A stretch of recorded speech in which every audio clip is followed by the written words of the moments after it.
tere tulemast Kantar Emori turunduspraktikate podcasti Point. Minu nimi on Alar Pink, olen Tallinna Ülikooli BFM-i turunduslektor. Tänane külaline on Artur Taavet, Bigbankist, hoiuste ja turundusüksuse juht. Ja. Täpselt nii, tänud kutsumast. No nii, sai õigesti, sest sul oli ametikõrgendus alles hiljuti, eks ole, jah? Jah, nüüd veebruari algusest alles, et sai see ära vormistatud, et eeltööd on pangas muidugi palju rohkem. Aga noh, kas ta on nüüd kõrgendus iseenesest, vaid pigem oli ta selline ümber struktureerimine eesmärgiga müük ja turundus üksteise lähemale tuua. Midagi, mida ma olen ise alati pidanud väga oluliseks, et müük ja turundus ei jääks kuidagi oma tornidesse tegutsema. Et see vähemalt hoiuste kontekstis sai meil nüüd ära tehtud. No kõlab loogiliselt. Aga nagu meil saateformaati ikka ette näeb, siis me proovime minna ja vaadata korra karjääri. Meil nüüd on küll noorem generatsioon esindatud ja seda on meile ka öeldud, et võiks siia ka nooremaid inimesi tuua, et me ainult ei heidutaks 90-ndates sai tehtud. Seda enam, et sa oled aktiivne nagu ülesastuja, et ka Passwordil esined sellel aastal ja oled ka teistel konverentsile esinenud ja ennast nagu hästi näidanud, mis sa valdkonnast nagu mõtled, et sellepärast oleks sinuga põnev on ka rääkida. Aga lähme nagu päris algusesse, et olen küsinud kõikidelt, et mis on siuke esimene kokkupuude, kes sa tegid juba keskkooli ajal midagi, mingisugust tööotsi, kus sul tekkisid esimesed mingid sidemed töö tegemisega või? Ja tead, ma olen kuidagi väga noorusest hakanud juba endale ise taskuraha teenima, ise tegutsema ja igasuguseid töid on mul meeletult palju olnud, et baka kõrvalt ma olin korraga lugesin kokku, et seal 3 ja 4 ametis vahepeal. Ja siuke tegutsemine pidevalt käis, aga mis nagu turundust puudutab, siis esimesed mõtted hakkasid mulle pähe tulema, ma mäletan, keskkoolis oli majandusõpetus. Ja ma mäletan üks siuke naljaks idee, mis mulle sealt pähe jäi, mis ma nüüd saan aru, et ongi nagu siuke turunduse alge, aga ma ei tea, miks see mind tol korral kummitama jäi, oli, et õpetajale selline näide, et kuidas väärtus, sama toote väärtus inimese jaoks võib olla erinev sõltuvalt sellest, kui palju tal seda on. Et võib-olla te olete kuulnud, võib-olla see on levinud näide, võib-olla ainult minu õpetaja kasutas seda, aga et esimese jäätise eest on inimene nõus palju rohkem maksma kui 5. eest, kui ta on juba 4 tükki ära söönud. Ja minu jaoks pani see nagu mingisuguse siukse mõtte pähe, et vaata kui huvitav, et tegelikult ei ole ainult nii, et toode, mida sulle müüakse ja tal on hind ja kõik, et seal on midagi veel lisaks. On see, et kas inimene on enne söönud, kas täna on päikseline päev, eks ole, kas ta on sõprade ringis või ta on üksinda, et kõik need mõjutavad nagu inimest ja kui ma selle mõtte otsas olin natuke aega istunud, siis ma jõudsingi kuidagi turunduseni välja.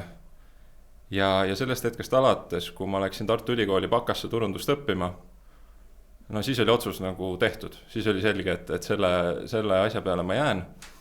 Ja teine nurk, mis mulle selle juures väga meeldis, et kui ma olin veel üks kaaluvas olekus, et mis suunas ma oma eluga lähen, siis ma oleks tõenäoliselt läinud psühholoogiat õppima. Ja ma olen turundajate hulgas palju seda kuulnud, et need on ka väga lähedased sellised erialad, eks ole. Ja kui ma siis vaatasin neid õppekavasid, leidsin, et turunduses on äkki natukene rohkem tööd ja raha, siis ma selle valiku tegin ja kui ma olin käinud esimestes Andres Kuusiku sellistes, võib öelda lausa teatraalsetel loengutel, ma ei tea, kas sa oled ise kunagi näinud või käinud seal, aga need on nii kaasahaaravad ja nii huvitavad, et see pisik, mis ma sealt sain, et selle pealt ma sõidan siiamaani. Kuusik käis meil ka siin episoodis külas, eks ole, et soovitan täitsa kuulata. Ja minul ei ole seda au olnud ju Tartu Ülikoolist majandusteaduskonnas turundust õppida, et mina olen lõpetanud reklaamieelega Tallinna Ülikoolis. Ja see on nagu, ei ole ka väga nagu, tihe, et sealt minnakse turundusse, et see on siuke nagu aste edasi. Nii et selles mõttes sa oled õiget asja õppinud sinna alla. Ma saan aru, et sa hiljem tegid ka magistri seal samas peale, jah? Täpselt nii, jah, et baka lõpuks oli mulle selge, et mulle see väga meeldib ja mul oli ka selge, et ma tahaks kindlasti ka magistrikraadi saada. Ja kui ma rääkisin õppejõududega, et nüüd hakkab mul see baka läbi saama ja arutasin nendega, et mida nad soovitavad mul teha, siis päris mitmelt ma sain sellise vastuse, et kui sa käid 2 aastat erialasel tööl ära ja tuled tagasi, siis sul on siit oluliselt rohkem kaasa võtta. Ja see on meeletult hea soovitus. Et peale bakat ma sain tööle näolihatööstusse turundusspetsialistina, müügi- ja turundusspetsialistina oli õige ametinimetus. Ja seal ma sain nii kuidagi siukse kiirkursuse, kuidas see nii-öelda päris turundus käib. Et üks näide minu arust, mida väga suur dissonants, kõige suurem dissonants, mis on kooliõpingute ja päris elu vahel, on see, et ega noh, need mudelid ja see noh, mida sa teadlikus turunduses, kuidas sa näed, kuidas sa peaks turundust tegema ja see, mida sa päriselt tegema hakkad, et seal on tegelikult meeletu vahe. Ja see vahe on seal, et kellelgi ei ole nii palju ressurssi, et tegelikult nagu nii korralikult need asjad nii-öelda ära teha.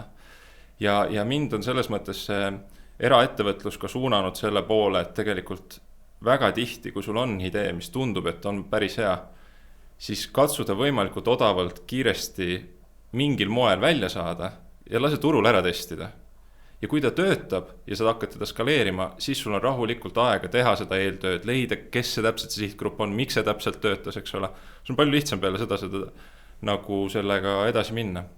Ja siin nagu sa räägid nagu kadunud start-upper, kes räägib nagu kiirest prototüüpimisest, mis ongi see niuke alusloogika, eks ole, et kiiresti selline minimum viable product turule ja siis vaatad, mis toimuma hakkab ja siis on aega ikkagi sellega tegeleda ja umbes nii sa mõtled. Ja ka Bigbankis me ju mõned projekti, mida me praegu teeme, on väga start-upilikud, et me liigume väga kiiresti igapäeva panganduse suunas. Tahame 3. suurt Eesti panka turule tekitada, eks ole. Täna oleme ka loomulikult Eesti Pank, aga me ei paku veel kõiki teenuseid, arvelduskontosid, debetkaarte ja muud sellist. Sa räägid universaalpangandusest. Universaalpangandusest, just. Ja selle raames on väga palju uut avastada ja teha, et selline start-upi siuke tunnetus on üleval kogu aeg. No ma kindlasti tuleme sinna palju teemasse tagasi, aga ma küsin seda, et kuidas sa Neosse ise said, et otsisid praktika kohta, otsisid tööd, nägid kuulutust, et tavaliselt need esimesed on siuksed määravad, et kuidas need üldse nagu tekivad? Täitsa ausalt ütlen, et ma ei tea, kust mulle see kuulutus näppu jäi, et sellist inimest otsitakse, läksin ja sain kohe töö. Ma ei käinud isegi teistel töövestlustel. Ei olnud nagu sellist pikka valikuperioodi ka. Simmo Kruustük tol ajal, kes oli seal müügi- ja turundusjuht, siiamaani on, mind palkas ja ma arvan, et ei pahanda, kui ma ütlen, et ta ütles, et tema juhendamise strateegia mulle on, et ujuv õppu, et õpis asi kiiresti ära. Ja tegelikult ta toetas ka mind meeletult palju, aga ma sain seal nii palju kogemust nii kiiresti. Näiteks sellepärast, et me andsime 20-30 presentatsiooni 2 korda aastas kõikidele jaekettidele oma uutest toodetest. Sellega kaasas pidid meil olema alati uued tooted, uued tootesarjad, me pidime rääkima neile sihtklientidest, miks just selline pakendi suurus, miks selline pakend, miks selline maitse, eks ole. Et ma sain sellise kogemuse sealt alla, mida võib-olla kui sa lähed sellisesse teistsugusesse ettevõttesse, sa saad nagu aastaid läheb sul aega, enne kui sa nii mitu tootearendustsüklit saad läbi teha. Et see oli meeletult põnev teekond ja see andis mulle väga kiire stardi, aga teistpidi, kui 3 aastat oli seda tehtud, 6 ringi oli tootearendusel peal, siis ma sain aru, et okei, et nüüd oleks vaja midagi uut ette võtta. Töökohta ise oli Tartumaa kandis kuskil või olid siin Tallinnas või? Ei, mina olengi Tartus elangi ja töö oli ka Neos koha peal, et sõitsingi Tartust välja iga hommik ja õhtul tagasi teistpidi. No kui see asi läbi sai, siis ma eeldangi, et tuligi ju Bigbank, jah?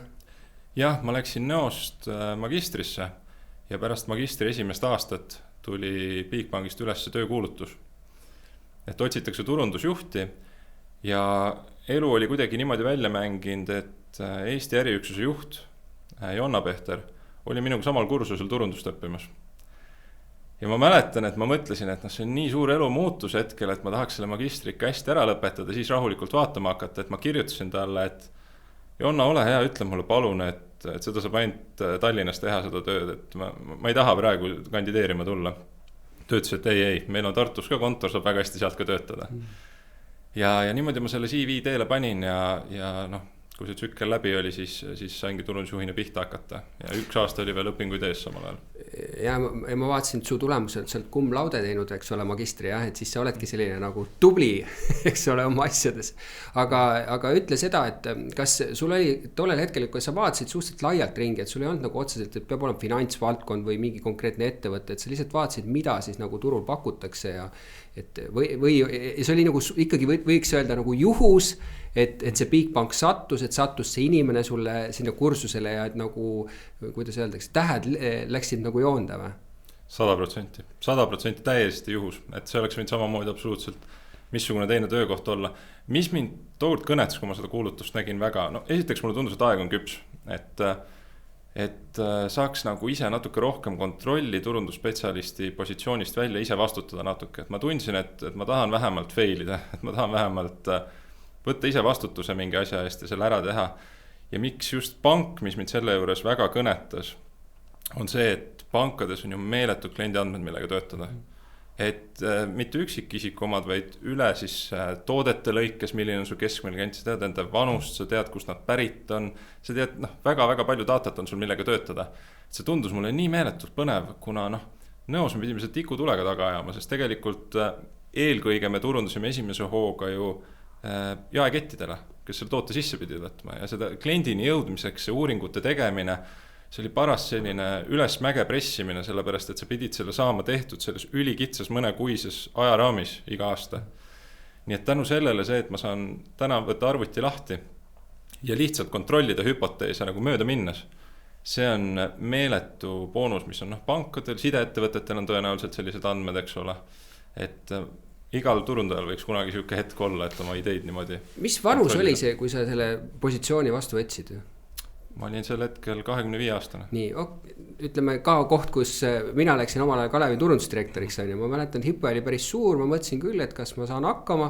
Kas sulle ei olnud sellist mõtet, sa pigem nagu mõtlesid, et mis seal siis kaotada on? Tead, mul on see mõte tänaseni ja kogu aeg, et ma olen, kuna mulle see asi meeldib, siis ma olen selles väga pea ees sees, et ei ole väga ebatavaline, et ma mõnel õhtul öötundideni arvutaga istun ja üritan mingi asjaga lõpuni jõuda. Mitte sellepärast, et selline sund taga oleks, aga see, et ma ei taha head ideed raisku lasta sellepärast, et ma jätsin mõne detaili kontrollimata. Et see pinge on, see jääb, ütlesid, et cum laude samal põhjusel. et sellepärast, et kui ühel hetkel tuleb välja, et üks kampaania kukkus läbi, müügi eesmärki saavutamata, ja sellepärast, et üks linnuk jäi kuhugi tegemata, siis see jääks mind meeletult närima ja seda vältides siis ma olengi kõigele vastu läinud siiamaani. No ma saan aru tegelikult, kellega sa koostööd teed, Roger, kes on, eks ole, teil nagu grupi tasandi valdkonna eest vastutaja. Ega tema ka kõige vanem vend ei ole, eks ole. Ka nagu siuke noorem generatsioon tuleb ja proovib siis hakkama saada suurte tegijate vastu, kus on siuksed meil ka siit käinud läbi niuksed, ütleme, et ikkagi ristseid saanud ikka mitukümmend aastat siin nendes valdkondades. Et kuidas on nagu vaadata ennast, organisatsioon muidugi on suur, ma ei ütle seda, aga ma mõtlen just, et kui sa vaatad ennast, võrdled siis teiste nagu finantsasutuste turundajatega, kes on kaua aega olnud, et kuidas sa tunned ennast koos Rogeriga selles meeskonnas?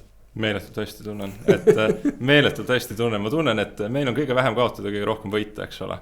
Et me oleme päris, ma ei taha öelda päris radikaalsed, aga päris julgeid sõnumeid välja öelnud, kampaaniaid testinud ja teinekord mul on olnud siuke tunnetus, et me oleme nagu kõige lähemal nendele protsessidele, et neil on vaja lihtsalt mitte vältida suuri vigu, eks ole, aga meil on nagu kõik teed valla, et mulle meeletult meeldib see, Roger on mulle meeletult suureks toeks olnud selle juures ja väga avatud igasugustele ideedele, uute asjade proovimistele ja mis mulle meeldib meie panga juures ja ma osaliselt tean, et teistel ei ole nii, on see, et meil on neid leiereid ülevalt alla suhteliselt vähe ja me teeme väga tihedat koostööd. Sa räägid juhtimistasandid, eks ole. Just. Kui suur see osakond ise või ütleme, et siis võib-olla isegi osakond on paha nimetada, aga valdkonnas tegutsevate inimeste arv, kes sul turundusega on seotud, et palju seal neid inimesi üldse on teil?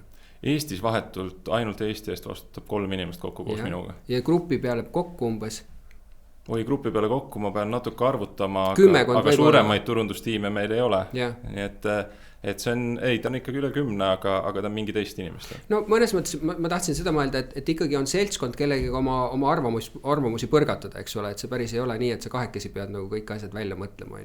Seda mitte ja üks asi on see ja teine pool on see, et me saame väga palju niimoodi, et Leedu testib mingisugust asja, me proovime seda Eestisse üle tuua ja vastupidi, et see tegelikult see vahetu tiim, kellega ideid vahetada on väga suur ja me õpime sealt väga, väga palju asju. Et teil on nagu iga turu peale on oma nagu kas üks inimene või tiim siis nagu ikkagi olemas, et see, kes siis tunneb kohaliku olusid kõige paremini. Täpselt nii, et kõige vahetumalt suuremad tiimid ja rohkem sükst turunduse juhtimist on Baltikumis. ja me käime ikkagi koos, vahetame mõtteid ja pidevalt teeme hästi palju koostööd.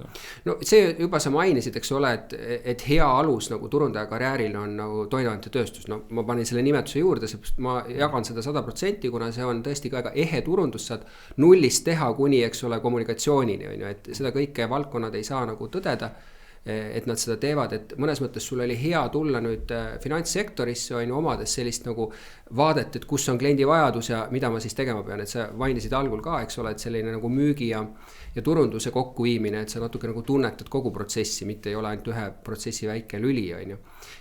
Ja noh, teine asi on see, eks ole, et turundust õppinuna sa tead, eks ole, et teiste vastu, eriti kui on hästi selge turg juba jaotutud, sa pead midagi väga selgelt eristuvalt tegema, on ju, noh. Et üks asi, eks ole, kui te tulite mõlemad, noh, sina võib-olla natuke hiljem, aga Roger varem, et räägiti väga selgelt ajakirjanduses, eks ole, et te hakkate teatud asju ise tegema. Noh, sa peadki natuke teistmoodi. Et räägi selle mõtteloogika peale, et kas see oli kohe algusest teada nagu otsus, et mingeid asju ja räägime korraga, mis asju te nagu ise teete, eks ole, või see tuli nagu ajapikku, kui sa vaatasid, mis on ressursid ja mis on võimalused ja kuidas nüüd see minna saab, et mis selle mõtte taga oli? See kujunes orgaaniliselt välja, on aus vastus, et see ei olnud kunagi selline otsus, et nüüd teeme nii, vaid ta hakkas jupilt minema. Et ma võib-olla tooks ühe näite, mis on küll näoajast, aga mida ma olen kasutanud sellega seoses on näiteks see, et kui me küsisime agentuurilt uut loovlahendust, meil olid sõnumid, mida me pakendi peale tahtsime ja küsisime, mida sellest tarbija arvab, siis meile räägiti 20 000 maksvatest fookusgruppidest, mis võtavad mitu kuud aega ja öeldi, et ega siis ka kõige paremaid vastuseid ei saa, et see, kes seal kõige kõvem häälega seal laua taga on, et noh, te peate sellega arvestama. Järgmine päev ma printisin nendele pakenditele, mis meil olemas olid, need uued disainid peale, läksin kohalikku koobipoodi, küsisin müüjalt, kas ma võin siin paar pilti teha. Tegin letist pildi, saatsime oma tutvusringkonnale laiali ja küsisime, mis sõnumeid te näete siit, mida te siit välja loete. Ja see oli meil tehtud. Et sellist pühendumust agentuurilt tihti ei saa. Ma ei saa kõikide agentuuride eest rääkida, eks ole. Aga seda on sinna juurde vaja. Ja teine põhjus, miks me Bigbankis selle otsuse tegime, üks pool on see pühendumus, teine pool on kiirus. Et näiteks täna ma olen sellises olukorras, kuna ma suhtlen kanalitega väga vahetult, et kui turul midagi juhtub, me monitoorime väga palju oma konkurente. Noh, tõesti, minutitega ma loodan, et meil on info teada, kui midagi suurt juhtub.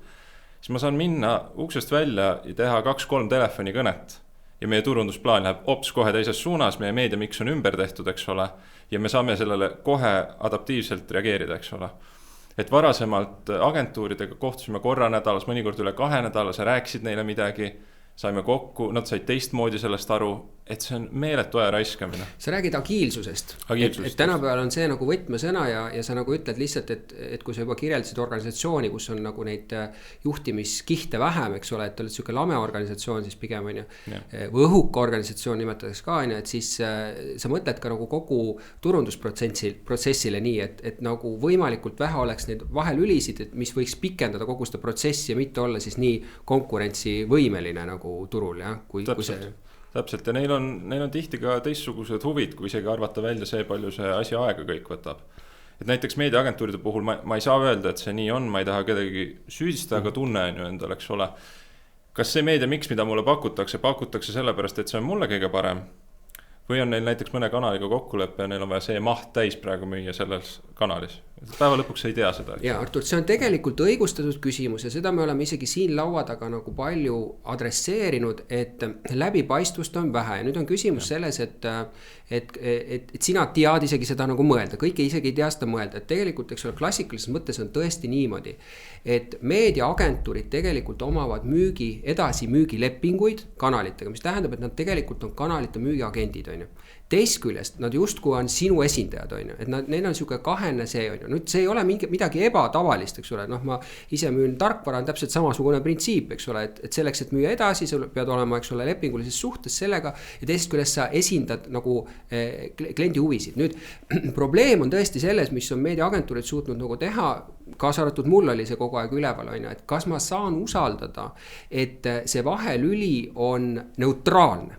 eks ole, et ta tõesti esindab siis nagu minu huve ja kanal ju ka paneb kokku, sest neil on oma roll muidu seal olemas on ju ja traditsioonist on tulnud siis välja, et kohati on tõesti see mahtude täissaamise problemaatika, eks ole, ja võib-olla siis kallutatakse klienti sinna poole, nii et noh, mõnes mõttes see tööstus on ise tekitanud selle olukorra, et seda tõesti ei saa öelda, et see kõikidel nii on, aga seda kindlasti eksipteerib, nii et sa ei ole siin oma nagu mõtetes üksi, et see on olnud juba see 30 aastat siin üleval on ju ja seda ei suudetagi ära lahendada, nii et ma saan aru, et see oli nagu üks selline kivi seal kapsaaias, et sa ei ole nagu päris kindel, eks ole, et partnerlus jah, aga et kelle nimel või mille nimel, eks ole. Ja see sai sellest mõttest alguse, et et ma istun laua taha iganädalaselt, näiteks meil oli viimane kord 5 inimest laua taga.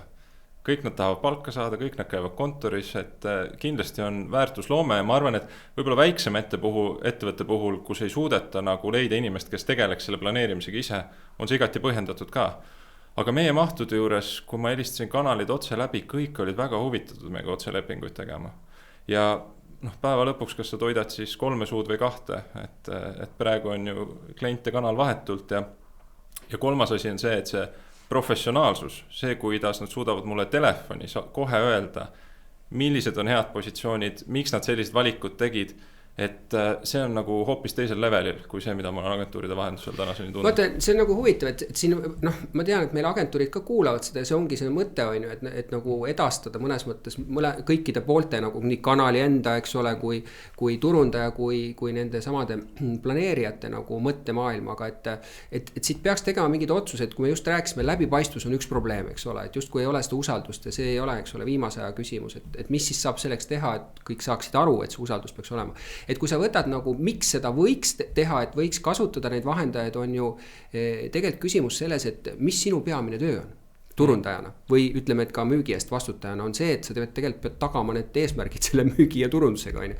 Ja see on üks komponent, see turunduskommunikatsioon on üks komponent, mis võtab oma aja on ju, et ideaalis ma peaks ka ma selle ära nagu delegeerida on ju. Kui seal oleks kõik korras, siis sa ei peaks samamoodi ju mõnes mõttes sinna oma aega panema ja sa saaks ju keskenduda muudele asjadele või? Oleks see ka loogiline või? Ma olen sellega hästi nõus ja jumala eest ma ei taha öelda, et agentuurid ei ole oma kohta ja nad ei loo väärtust 100% on. Ja ma üldse ei välista, et Bigbank kunagi teeb uuesti koostööd mõne agentuuriga. Et ma olen lihtsalt seda vastanud ka neile ja ma ikkagi suhtlen ju agentuuridega siiamaani, et las me saame kõrvetada ja tuleme tagasi. See on üks pool asjad ja teine pool on see, et tõesti, kui meie funktsioonid muutuvad nii palju, et turundustiimi ülesanded muutuvad selliseks, et meil ei ole selleks enam aega, jällegi väga mõistlik on jälle agentuuri poole pöörduda. Kas sa ideeloome oled ka sisse toonud või olete ka sisse toonud või see on väljas agentuurides? Me oleme toonud selle suures osas sisse, küll aga meil on loov agentuur partneriks endiselt ja ma ise näen, et see on peamiselt nii, et sellised regulaarsed tegevused, sellised väikesed muudatused me teeme majas sees ise. Meil on ka oma disainerid olemas, keda me sinna turundustiimi hulka esimese hooga praegu ei lugenud. Aga kui meil on täitsa uut kontseptsiooni vaja luua, siis on ikka väga hea, kui keegi on välise pilguga. Et me oleme ennast nagu ära rikkunud natukene, et me täna juba olles 3 aastat peaaegu pangas töötanud, natuke mõtled juba üle hindad seda, kui palju inimesed pankade peale mõtlevad, eks ole, kui palju nad asjadest aru saavad. Et seal on ikkagi hädavajalik, et oleks keegi väljast poolt, kellel oleks siuke laiem vaade. Ma olen sellega nagu mingis osas nõus, mingis osas võiks diskuteerida, sellepärast, et agentuuride argument ongi mõnes mõttes selles, on ju, et nad teenindavad paljusid kliente, nad näevad palju asju, eks ole, on ju, neil on nagu justkui nagu neutraalsem vaade, on ju, ja nagu toetav vaade. On õige, sama võiks öelda uuringufirma kohta, eks ole, teed ise või võtad nagu turu pealt kellegi, kes teeb, on ju. Nüüd jällegi samastudes siin, eks ole, et minu taust oli reklaamijana, on ju, et ma mäletan, kui ma esimesed aja olin Kalevis, et ma ka mingeid asju tegin sees, aga ma suuri asju ei julgenud teha. Ei julgenud sellepärast teha, et ma ei tahtnud, et umbes agentuurid tulevad ja ütlevad, et tase on nõrk või mingi taaline, et jukene on ju. Ja kui ma olin juba nagu pikalt olnud valdkonnas ja ma võtsin valdkonna juhtimise enda peale, on ju, siis ma mõtlesin, et nüüd ma teen küll kõik ise. On ju. Välja arvatud, mul oli vastupidi, ma meedia ostsin sisse ja tegelikult sellel on nagu teine kaalutlus oli, on ju. Võib-olla olen ka seda maininud või mitte, aga selle taga oli see, et meil oli nagu finantsiliselt nii lihtsalt nagu mõistlikum, makse tähtajad, kõik muud asjad, et siin on ju meedia tead, mis on Kalev või tere teemad olnud, on ju. Aga Creative ma võtsin sisse ja juba alguses oli see, et noh, siis ma hakkasin ka rääkima sellest in-house'ist on ju, ja see on maailmas juba ammu nagu teema on ju. Ja ütleme, et sellel hetkel agentuurid tegelikult ei tahtnud sellest midagi kuulda, sest see on konkurent on ju, jah. Ja ma võtsin head disainerid, head tegijad, sest ma olin nagu valdkonnas olnud on ju, ja lihtsalt läksin ja tegema on ju. Ja algul oli vastuseis olemas nagu turult, mingi moment see nagu läks taha ära, nii et tegelikult ma ütleks, et mina olen seda usku, et teilt klient tunneb iseennast kõige paremini. Kui sul on nagu endal see power olemas, tahtmine olemas, mina on see go ahead ja tegelikult ei ole nii, et sa nagu ei tea, mida sa teed, on ju. Et sa tegelikult tunnetad ennast kõige paremini, on ju, et see on otsuse koht tegelikult ainult. Jah, vaata loovlahenduse puhul on võib-olla veel see, et kui sul ei tule seda ideed, siis sa oled natuke ikkagi päeva lõpuks üksi. Aga kui mina täna ei ammusta mingit asja läbi, siis ma tahan rõhutada seda, et kanalitel mul on otsekontaktid, kes kohe annavad mulle vahetult nõu. Et see know-how on ikka olemas, ma ei ole nagu midagi kaotanud täna. Et selle koha pealt ma nagu, minul oli niipidi minek oluliselt loogilisem täna. No jaa, aga siin on see jälle fundamentaalne küsimus, et kui ma küsin nii, et kumbasse sa rohkem usud, kas kanalistrateegiasse või ideestrateegiasse, ehk mis tuleb ennem, kui sa paned nagu kontaktid paika, kuidas ma nendele jõuan, või selle idee, kuidas ma selle kontakti kõneteni siis otsin need kanalid, et millesse sa nagu fundamentaalselt usud üldse? Tead, see sõltub sellest, kui erinev see idee on eelnevast. Et kui ma teen suhteliselt selliseid regulaarseid kampaaniad, mille muutused ei ole väga suured ja mul on defineeritud, kust kaudu ma oma sihtkliendi kätte saan, no siis ei peagi kanaleid muutma väga palju, kui sa loovlahenduse ümber teed, eks ole. Nüüd teisalt, kui sa hakkad hoopis uut inimest otsima, näiteks meil eelmisel suvel oli värbamiskampaania. Ja värbamiskampaania eesmärk oli tuua IT-inimesi meile panka juurde, et lihtsalt kiiremini edasi areneda. Siis selle koha peal oli tõesti selline moment, kus ma pidin mõtlema kõik kanalid ümber, sest mida ma tegin, ma istusin meie majas IT-inimestega maha ja üritasin sükest kliendi persoonat kaardistada, et kuidas ma nemad üldse kätte saan. Tuleb välja, et enamus neist või väga paljud neist ei oma üldse telekat, veebis kasutavad adblockereid, paljud tahavad kodukontoris töötada ja välimeediaga õnne kätte ei saa, raadiot ei kuula ammugi enam keegi. Et sellisel juhul tuleb sul leida täitsa uued nurgad ja siis oleks jälle võib-olla selle väline tuge momendis oleks olnud abiks. Aga lõpuks mõtlesime välja ja tegime väga eduka kampaania ikkagi ära. No praegu sa tegelikult puudutasid seda tööandja brändingut üldsegi, eks ole, et seal on ka jällegi, et korra räägime üldse sellest turunduse rollist, on ju, et ja ma jätan selle müügi korra kõrval, aga et kuidas sina turunduse rolli hindad üldse ettevõttes, mis rolli ta omab, kas ta omab sellist juhtivat rolli, omab ta teenindavat rolli, on tal samaväärselt mõlemat vaja või kuidas sa vaatad üldse selle rollile? Ma näen turundusel kahte suurt rolli. Esimene on väärtuskommunikatsioon, et tihtipeale mulle tundub, et minnakse seda teed, et räägitakse nagu ettevõte peaks kaardistama mingisugused väärtused ja siis hakkame nende suunas töötama. Aga kui sa tuled ettevõttesse, mis on pikalt toiminud, siis mulle tundub palju mõistlikum käia ringi ja vaadata, mida juba täna tehakse ja tihti sa leiad sealt väga palju väärtust, mida ei ole välja kommunikeeritud. Et see on üks pool, ma võtan sees selle väärtuse ja vein välja. Teine pool, mida väga tihti ära unustatakse, on see, et turunduse roll on ettevõttesse sisse kommunikeerida, kes on meie klient. Et müügi ja turunduse erinevustest räägitakse palju. Minu arust ongi see, et müük tutvustab kliendile toodet, aga turundus tutvustab klienti ettevõttele. See ei ole küll ainus roll, eks ole, aga see on üks peamisi rolle, mille kaudu neid võib-olla eristada, mulle tundub. No ja me ei ole isegi seda niipidi rääkinud, me oleme rääkinud sisekommunikatsioonist, me oleme pigem rääkinud siin sellest, eks ole, kogemuslikult, et turundajad, kaasa arvatud mina, mingi osas nagu alahindlasid seda, et asja sisse müümine on sama tähtis kui välja müümine, on ju.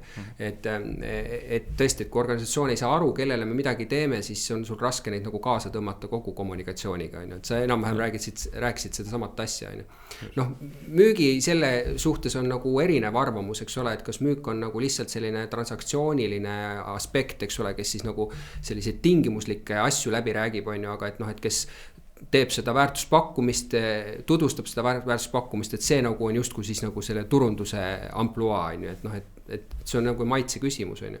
Aga vaata turunduse kohta Kuusik kindlasti on ka ju sellest rääkinud, et ega seal ei ole ju õiget ega valet, seal on mingid protsessid kirjeldatud ja sa pead ise oma teekonna valima ja samamoodi nagu teie olete valinud mingi teekonna, eks ole, kuidas selles konkurentsi situatsioonis oma koht leida, eks ole. Ja see peab olema teistsugune kui teised, et selles mõttes võib-olla see agentuuride kohatine väljajätmine ongi see teekond, sellepärast et sama traditsiooniliselt sa peaks investeerima tegelikult kordades rohkem raha ju kui turuliidrid, et seal samas situatsioonis olla, on ju.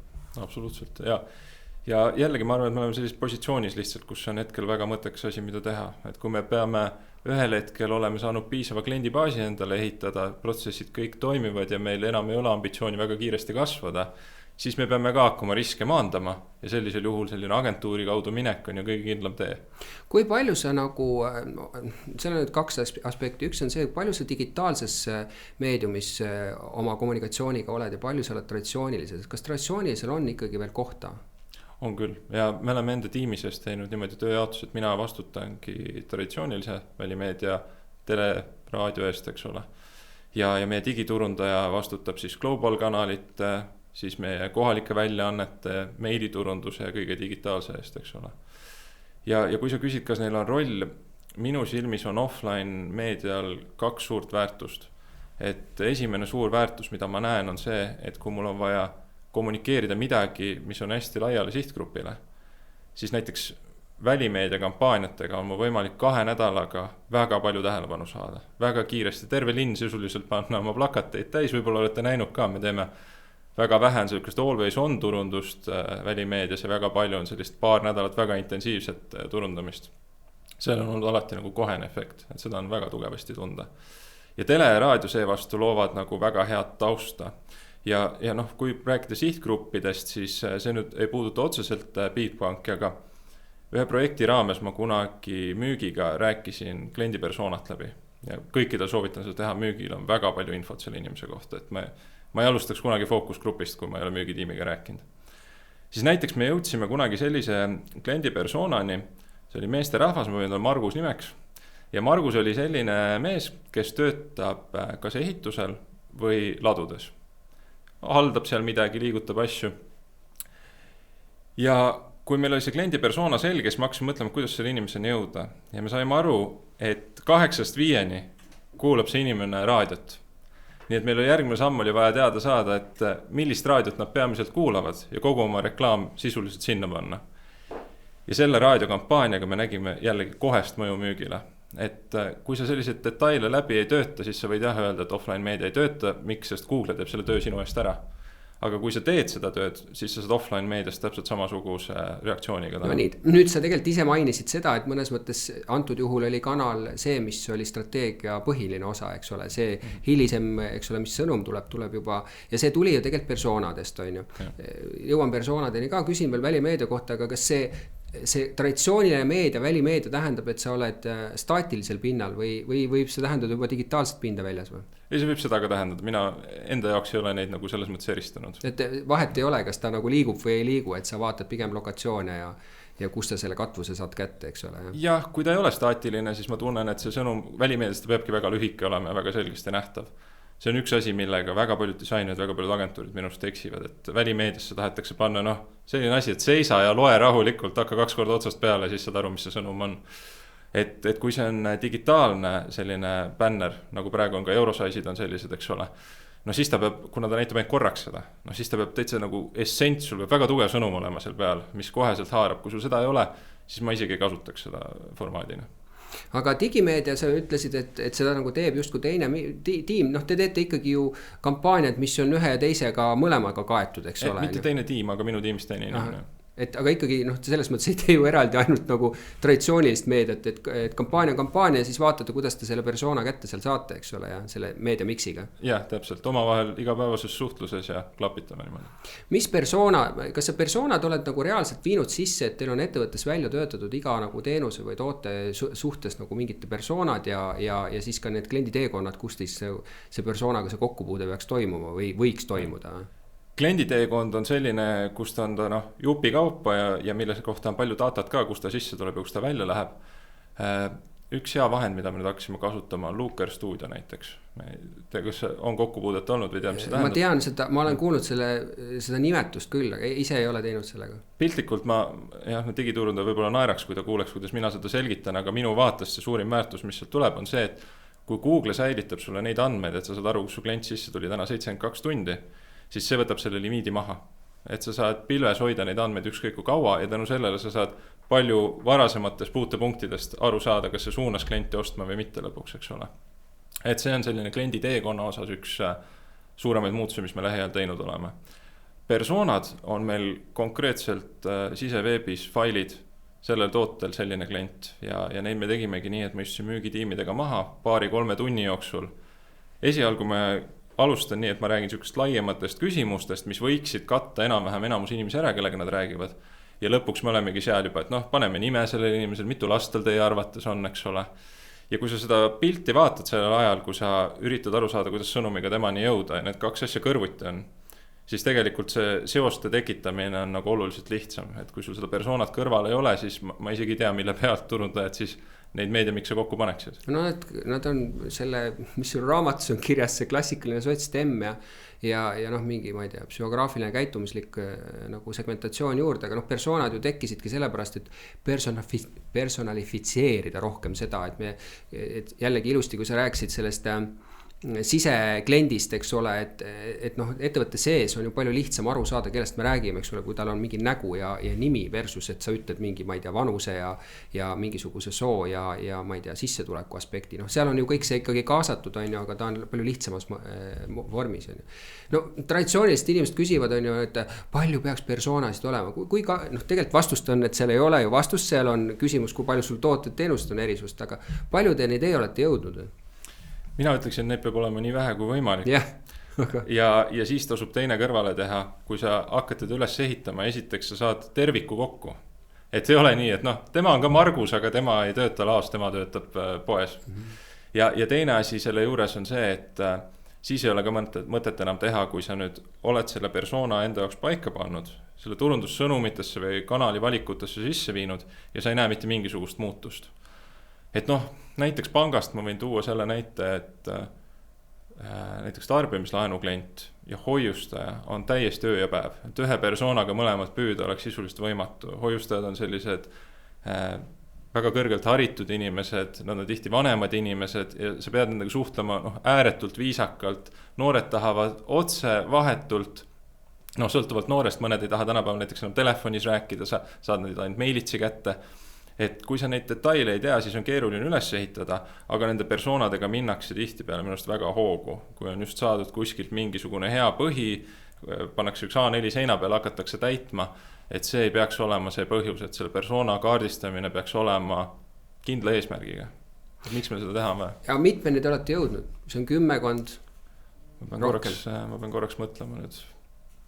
Ma arvan, meil on üks 4-5 sellist isegi suhteliselt vähe, jah. Et sa ütled seda, et see oleks nagu hoomatav, et kui need läheb liiga paljuks, siis on juba raske sisse kommunikeerida, et kellega me tegutseme. Et sa räägid nagu süksest mõnes mõttes võiks siis öelda nagu peamistest sihtgruppidest, eks ole, nende nagu ära kaardistamisest siis. Jah, kui ma viin neid intervjuusid läbi meie müügiinimestega, arutelusid oleks parem öelda, siis ma alati ütlen, et vastake selle põhjal, mis tunnus teie hinnangul on kõige rohkem. Et see isegi ei pruugi tähendada, et see on tarbijate enamus, aga see on see grupp, mis on kõige suurem. Et mis tema meie juurde on toonud, kui me temale need väärtused välja toome, siis võib-olla temaga väga sarnane, et 9 tunnust klapivad, 1 ei klapi, klient jõuab ka meieni, eks ole. Aga selles mõttes, kas sa seda ei ole tundnud, et sa vajaksid kuskilt väljast, jälle ütleme, räägime siis väljaspoolt mingisugust nagu vaadet sellele, et kas sa peaks verifitseerima selle persona. Et sa leiad, et kui on valdkonnas juba piisavalt nagu kaua tegutsenud ettevõtte inimesed, nad tunnetavad tegelikult ise seda täpselt samamoodi nagu kui kolmas osapool läheks küsiks nagu tarbijatelt endalt või? Seda peab aeg-ajalt, siis esiteks, kui see periood on väga pikk olnud, kui nad on töös olnud ja tundub, et sellest pole palju kasu olnud, eks ole, on üks pool. Ja teine pool on, kus on täitsa uued tooted. Näiteks me tulime välja säästuhoiustega siin mingi aeg tagasi, mis on Eesti turul suhteliselt tundmatu toode. Ja me ei rääkinud mitte lihtsalt niisama inimestega esimese hooga isegi, vaid me rääkisime nende inimestega, kes ütlesid, et nemad on investorid. Ja me istusime nendega laua taha ja nemad ka ei saanud sellest tootest aru. Selge on see, et nüüd on vaja siis uus persona ehitada, et see, mis oli ehitatud tähtajalise hoiuse ümber, see, siin puutepunkt puudub, eks ole. Ja siis oli kindlasti uuringut vaja, sest müügitiim ei osanud ka neile veel müüa. Sa just nimetasid varem ka sellest, et vahest on nii, et teil on ju personad erinevad, see viis, kuidas sa peaks temaga rääkima, on erinev. No sa tead jällegi õpingutes seda, et räägitakse korporatiivsest identiteedist, visuaalsest identiteedist, mis on selline väga paika pandud raamistik, eks ole, ka näiteks, ma ei tea, tone of voice, eks ole, et nagu hääletoon ja milline see kõik on. See nagu eeldaks justkui on lähenemised on erinevad, dünaamilisemad, eks ole, et meil on küll üks organisatsioon, aga ta räägib ja võib-olla ka näeb välja erinevad. Kuidas see enda jaoks selle dilemma ära lahendada? Mina olen selle dilemma näiteks nii ära lahendanud, see hoiuse klient ongi meil selline teistsugune klient ja näiteks meil sai mingi aeg tagasi tehtud otsus, et ütleme klientidele sina. Sellepärast, et seda analüüsides uurides sai aru, et kui sa ütled inimesele vahetult sina, see on sõbralik otsekohesem, ei tundu, et keegi üritab sulle midagi maha müüa, eks ole, et see on mugavam suhtlusviis ka. Aga mida siis teha nende tähtajalise hoiuse klientidega, eks ole, neile ei saa sina öelda, sa pead neist väga lugu pidama. Ja siis kõnes me olemegi müügitiimile rääkinud, alustame täiest ja vaatame, kas see kliendile meeldib. Aga kui sa nüüd oled nagu massimeedias, kommunikatsioonis, mida sa siis teed? Siis ma võingi seda, tõenäoliselt ma üritaks seda vältida. Sina ja teie on hästi lihtne asi, mida tekstis vältida õnneks, eks ole. Et see nagu üldse nagu ei pöördu selliselt, eks ole. Aga kas meil on nüüd strateegia, et kui teed nüüd välimeedia billboardi, siis sinna kirjuta nii, tegelikult ei ole, et me lähme selle kampaania kaupa. No jällegi, et me ju tahamegi, et me räägime ausalt asjadest nii nagu on ja veel kord, mis on hea ju toonitada turunduse puhul, et ei ole õiget ega valet, on lihtsalt nagu arusaamad, kuidas on olnud edukam, eks ole, mõne või teise tegevus. See on nüüd hea punkt, millest võiks nagu rääkida, selles mõttes, kas üldse peab olema väga selgelt kõik asjad paika pandud, seda enam, et sa rääkisid agiilsusest, on ju. Et see eeldaks tegelikult, kui sul on kõik asjad väga hästi paika pandud, et agiilsust väga palju ei olegi vajadust. Või teine versioon on see, et on tohutult palju versioone, sellepärast agiilsus seda nõuaks, on ju. Et teie lähenemine, ma saan aru, on ka selline, et kuna keskkond kogu aeg muutub, konkurentsisituatsioon muutub, siis te tegelikult nagu oma plaane muudate ja sellest tulenevalt siis vaatate ka need lähenemisi kogu aeg üle, eks ole, jah? Täpselt nii ja kui ma seda ei teeks, siis ma ei teaks, miks ma seda ametit peaks pidama. Et sellepärast ma kohal olengi, et see kiiresti ümber vormistada, kui vajadus tekib. Et ja kui sa ütled seda ka, et praeguna me oleme kiiresti arenenud, ma olen sellega hästi nõus ühelt poolt ja teiselt poolt ma usun ka, et paigal seisu ei ole olemas, et need ettevõtted, kes on oma CVI 5 aastat tagasi paika pannud ja nüüd nii on ja nii jääbki, need liiguvad tagasi tõenäoliselt kaotavad kliente varsti. No aga kui sa vaatad, sa ära võtagi kunagi nagu konkurendi nagu nime suhu, aga et mina võin seda öelda, et ma vaatan Swedbanki nagu kommunikatsiooni praegu, et oranž, nad toonitavad seda nagu tooni hästi tugevalt ja see on jällegi nagu identiteedis üks siuke alusteema, et omistame mingi värvi endale, kuigi see värv on, eks ole, meil Omnival, meil on veel ka Kalevil ja nii edasi, aga et nad tegelevad hästi palju sellise nagu tugeva korporatiivse kommunikatsiooni nagu kinnistamisega, on ju, mis on just vastupidi sellele, mida sa nagu oma meeltest praegu hoiad, eks ole, et natukene nagu minna sellest võib-olla välja, kuidas sa sellesse reageerid? Ta ei ole sellepärast vastupidine, et värv on hästi selline, värv ei ole sina ja teie, et värv on ju kõigile samasugune. Et meie ise ka oleme selleni jõudnud, et kui mõned aastad tagasi enamus meie reklaame olid valgel põhjal, siis tegime siukse katsetuse, et kuna secondary värv nii-öelda oli roheline, et teeme täis rohelise. Praktiline lahendus oli see, et kui ta on Postimehes või Delfis sul artiklite vahel, ta ju karjub palju kõvemini. Ja üks pool aastaga sai see, ta sai igal pool rohkem klikke, ma olin palju paremini pildis ja sai selgeks, et see ongi see suund, kuhu minna. Ja ma arvan, et sellest värvist meil lase nii pea lahti. Aga kuigi, kui see oleks, kui te vaatasite, see oli nagu klassikaliselt ju SEB värv, on ju, mingis osas on ju, roheline. No mitte see toon. Siis sa räägid tooni erisusest, eks ole, üks oli nagu võib-olla nagu soojem ja teine nagu külmem oma olemuselt võib-olla värvitoonis, on ju. No hea küll, aga võtame niipidi, on ju, et kui see on nagu dünaamilisem, mis tuleb persoonadest, on ju, situatsioonist, siis kuidas see organisatsiooni nagu võib-olla ülesse poole nagu suudad seda ära selgitada, et et me olemegi muutumas, me oleme kogu, et sa nagu, et pead arvestama sellega nagu ülevalt poolt, et et see nagu ei ole 100%, mingid elemendid loomulikult, aga et see viis, kuidas me räägime, võib vahelduda sellest, mis tootest ja asjast me räägime, et kas see on jõudnud nendeni, et see arusaam, miks te niimoodi asju teete?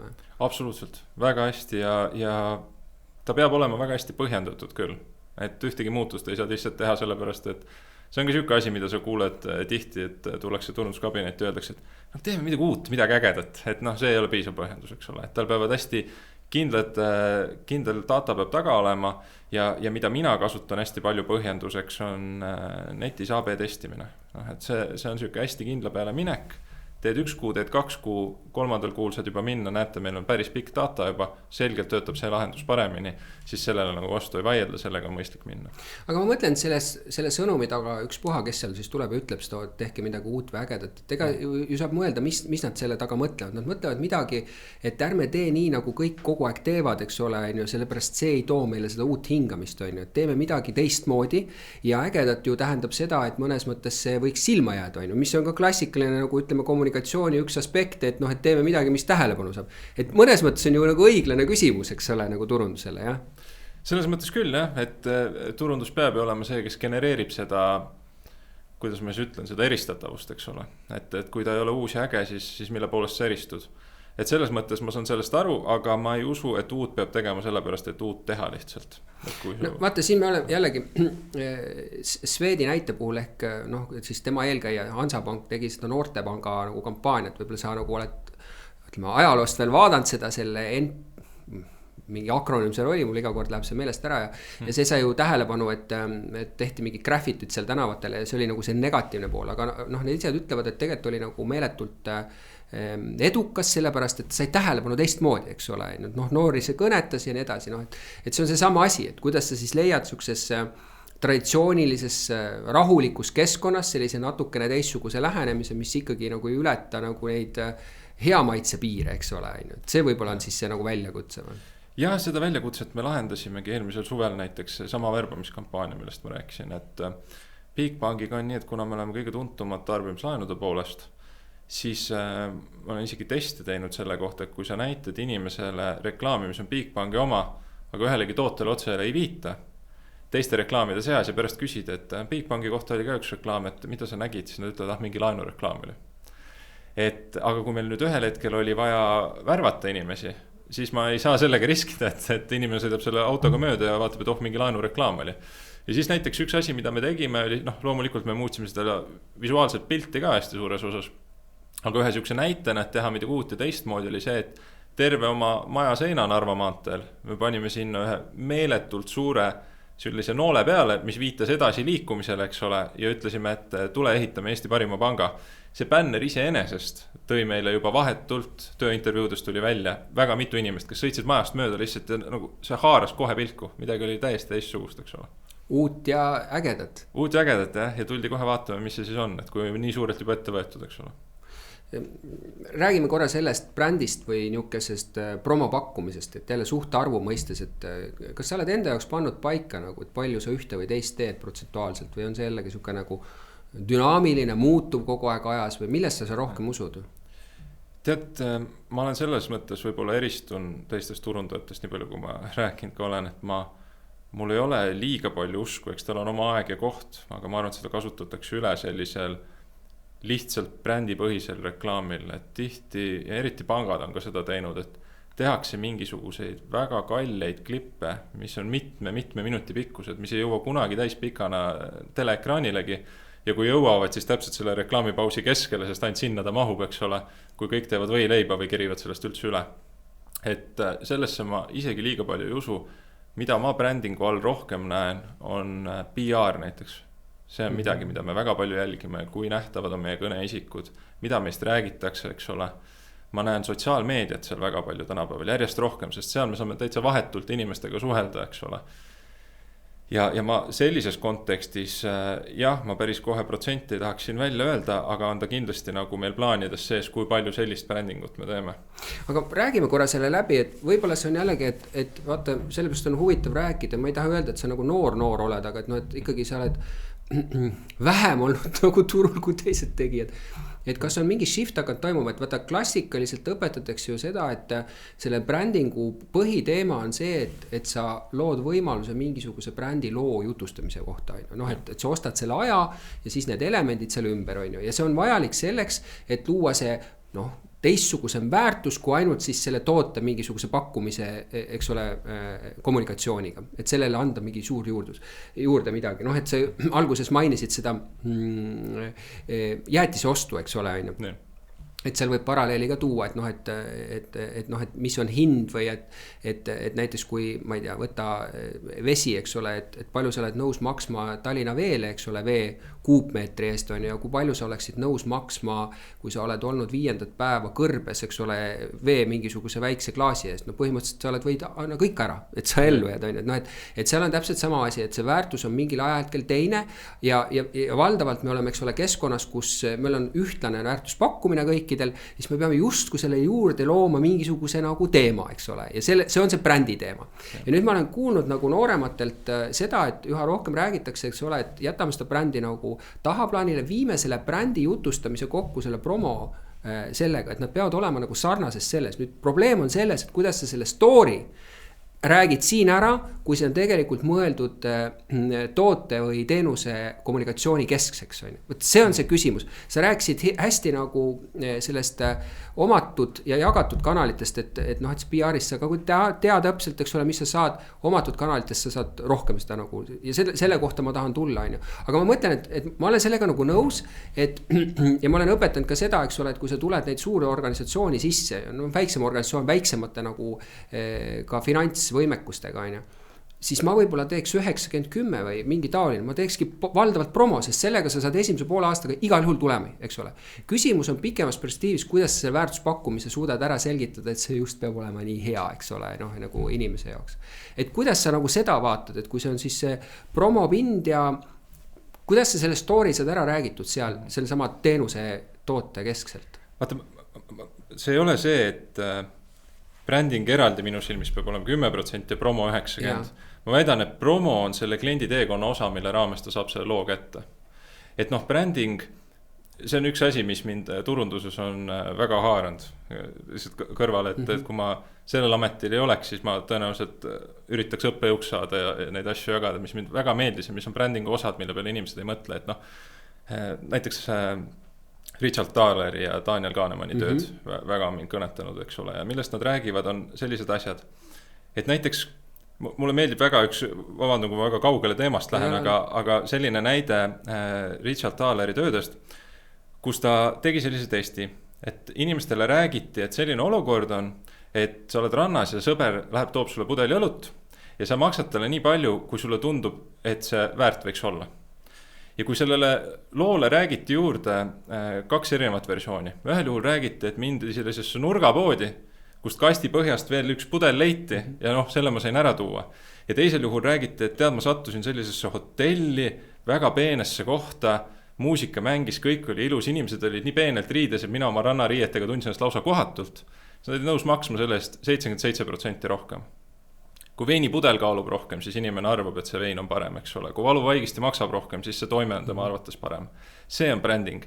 Et need ülipikad lood, mida üritatakse kuidagi videoformaati toppida, minu väide on lihtsalt, et tänapäevane meedia tarbimine on nii teistsugune, et see ei jõua selleni. Et sa üritad selle brändingu edasi anda detaili kaupa, selle promoga kliendi enda juurde tuua. Ja näiteks meie puhul on väga selgelt näha seda, väga suur osa meie klientidest on korduskliendid ja väga kõige suurem mõjutaja, kui sa küsid inimestelt, et mis teid mõjutas meie juurde tulema, on sõbra soovitus. See on bränding, seda brändingut me teeme siis, kui ta on juba meie juures, promo on ta nii-öelda sisse viskanud ja detailidega me anname talle edasi selle, mida me anda tahame. Jah, sükest pikka formaati on ka vaja, aga selle jaoks ongi PR ja sellepärast ma seda ülioluliseks peangi, sest siis on inimene maha istunud, võtnud aja, ta süveneb ja ta loeb otsast lõpuni selle ära, mis sa talle öelda tahad, eks ole. Aga ma mõtlen seda, et see, millest sa räägid, on nagu põhimõtteliselt toote teenuse keskne väärtuspakkumise kommunikatsioon, on ju. Nüüd, eks ole jällegi, kui tuleb selle brändingu juurde, siis seal proovitakse lisada justkui mingeid elemente, mis on väljaspool neid ja andes siis selle elemendiga, just see sama näide, mis sa rääkisid sellest, eks ole, sellest õllepudeli nagu case'ist, et sa nagu justkui lood mingi asja, miks see on väärtuslikum, kui ta tegelikult võib-olla peaks olema, on ju. Nüüd, ma sellega ole nõus, kui ta tegelikult peaks olema, et ta ongi siis väärtuslikum.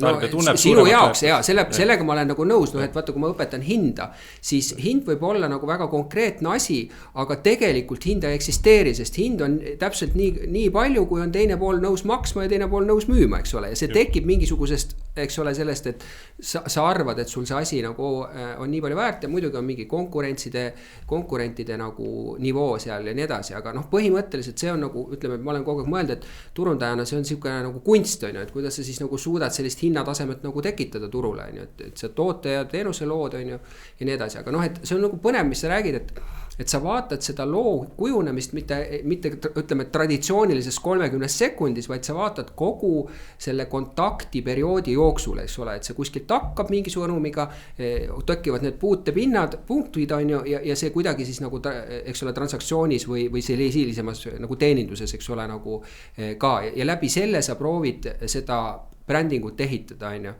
Et see ei ole jälle niisugune klassikaline, mis on kirjas nagu raamatutes, kuidas seda nagu, et see kõik nagu mõjutab kõike, aga et seda nagu niimoodi ei vaadata, on ju. Aga okei, räägime korra sellest suhtekorraldusest. Suhtekorraldus üks nagu, noh, ütleme nõrku aspekte on ju see, et me ei saa nagu eeldada, et see sõnum, mida me proovime välja viia, läheb ka sellisel kujul nagu lendu, eks ole, sest seal on noh, klassikaliselt nagu gatekeeperid on ju, nad ütlevad, et see ei ole. Kuidas sa sellesse nagu suhtud, et noh, sa tahad küll öelda välja, aga noh, kas läheb või ei lähe?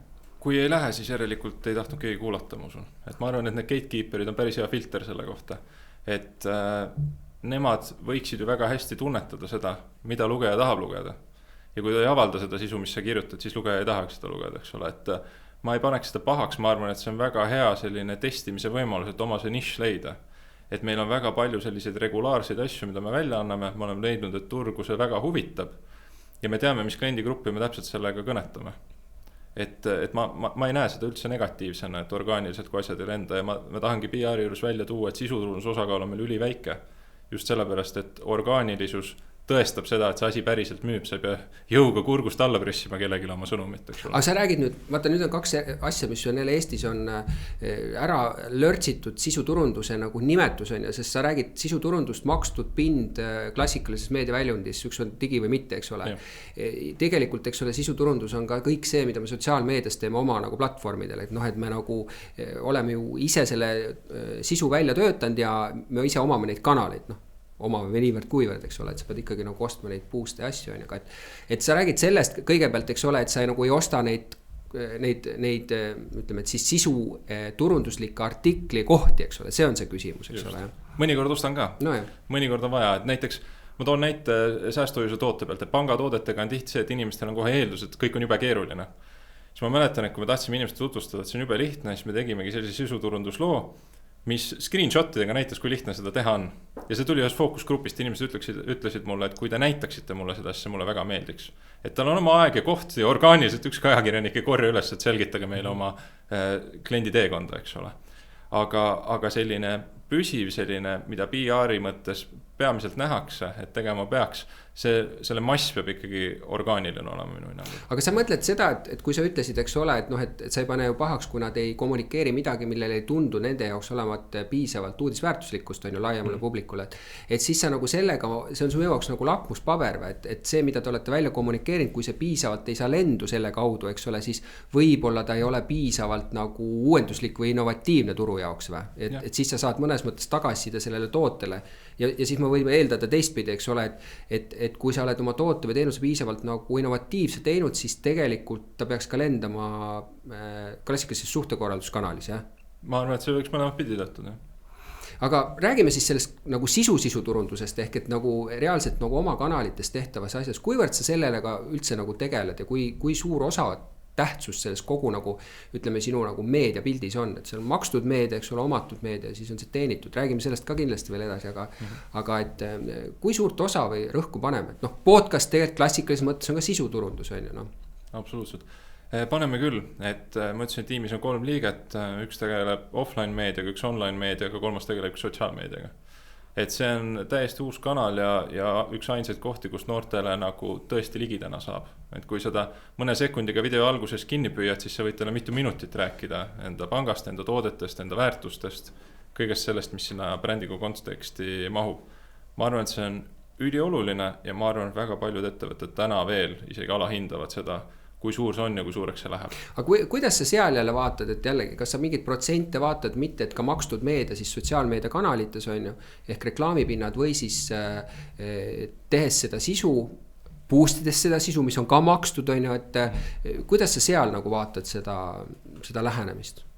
Selle efektiivsust? No ütleme, et viisi üldse, kuidas sa nagu lähened, on ju, ja efektiivsus üks osa, aga et ma nüüd igal juhul alati, ma ei tea, poole oma tegevusest panen nagu sisu tootmisele ja poole selle nagu noh, tegevusest lähebki siis selle nagu promomiseks klassikaliste makstud nagu viisidega või?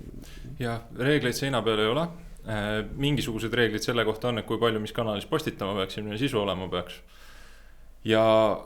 Kas on kordade arv nagu päevas või nädalas siukse loogikaga? Täpselt jah, seda proovime ja mingisugune loogika on ka selle osas, et teeme neid asju, mis siiani on töötanud ja iga ütleme 4., 5., 6. video on täitsa uues suunas või postitus, eks ole, et vaatame, kuidas sellega läheb. Ja niimoodi üritame minna ja teine asi on see, et me igalt kliendid, kes sisse on tulnud, küsime ka selle kanali kohta, mille ma enne viitasin, et esikohal on soovitus ja me vaatame sealt pidevalt seda, kuidas sotsiaalmeedia osakaal kasvab, kahaneb, et kuidas ta liigub, et see on selline nagu järelmõõdik hiljem.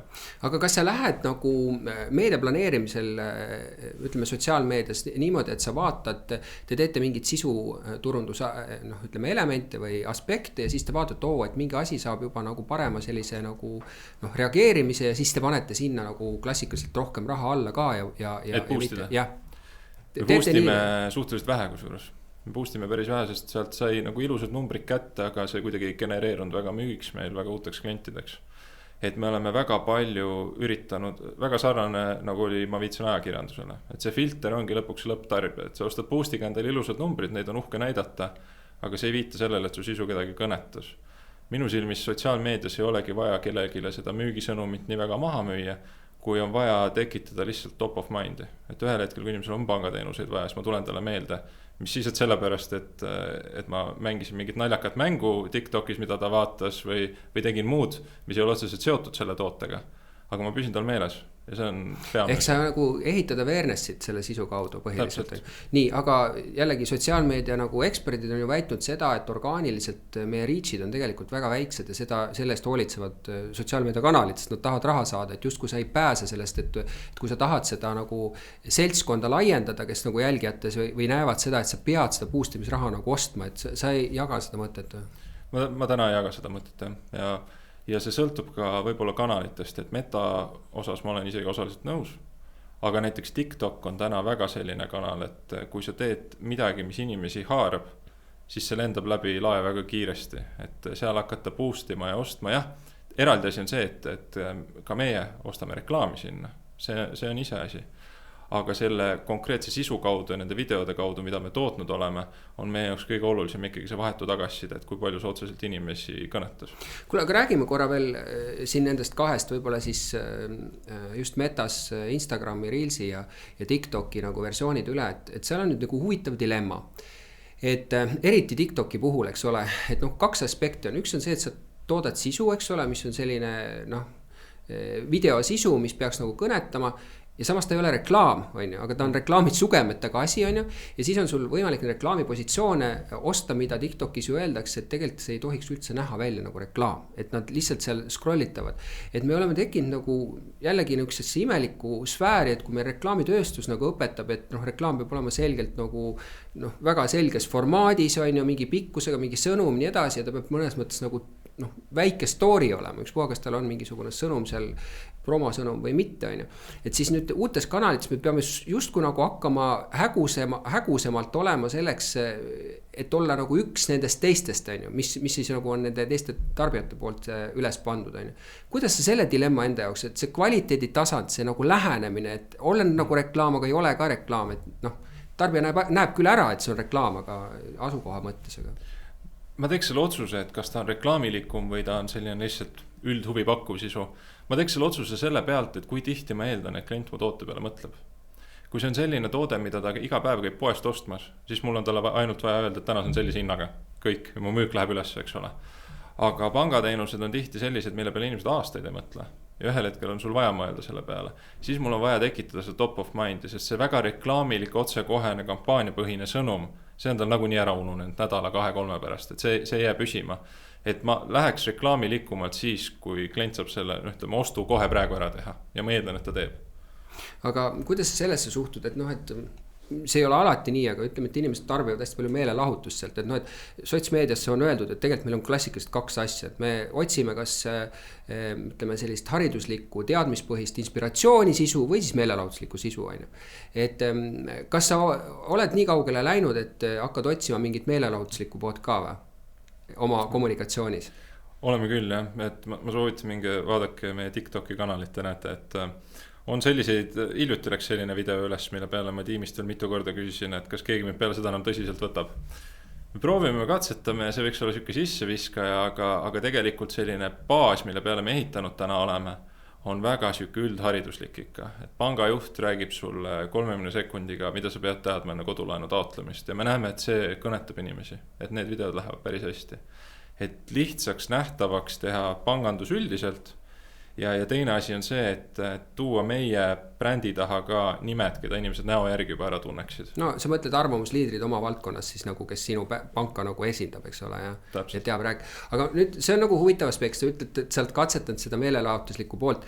Kas seda te tegite oma tiimi sees või? Jah.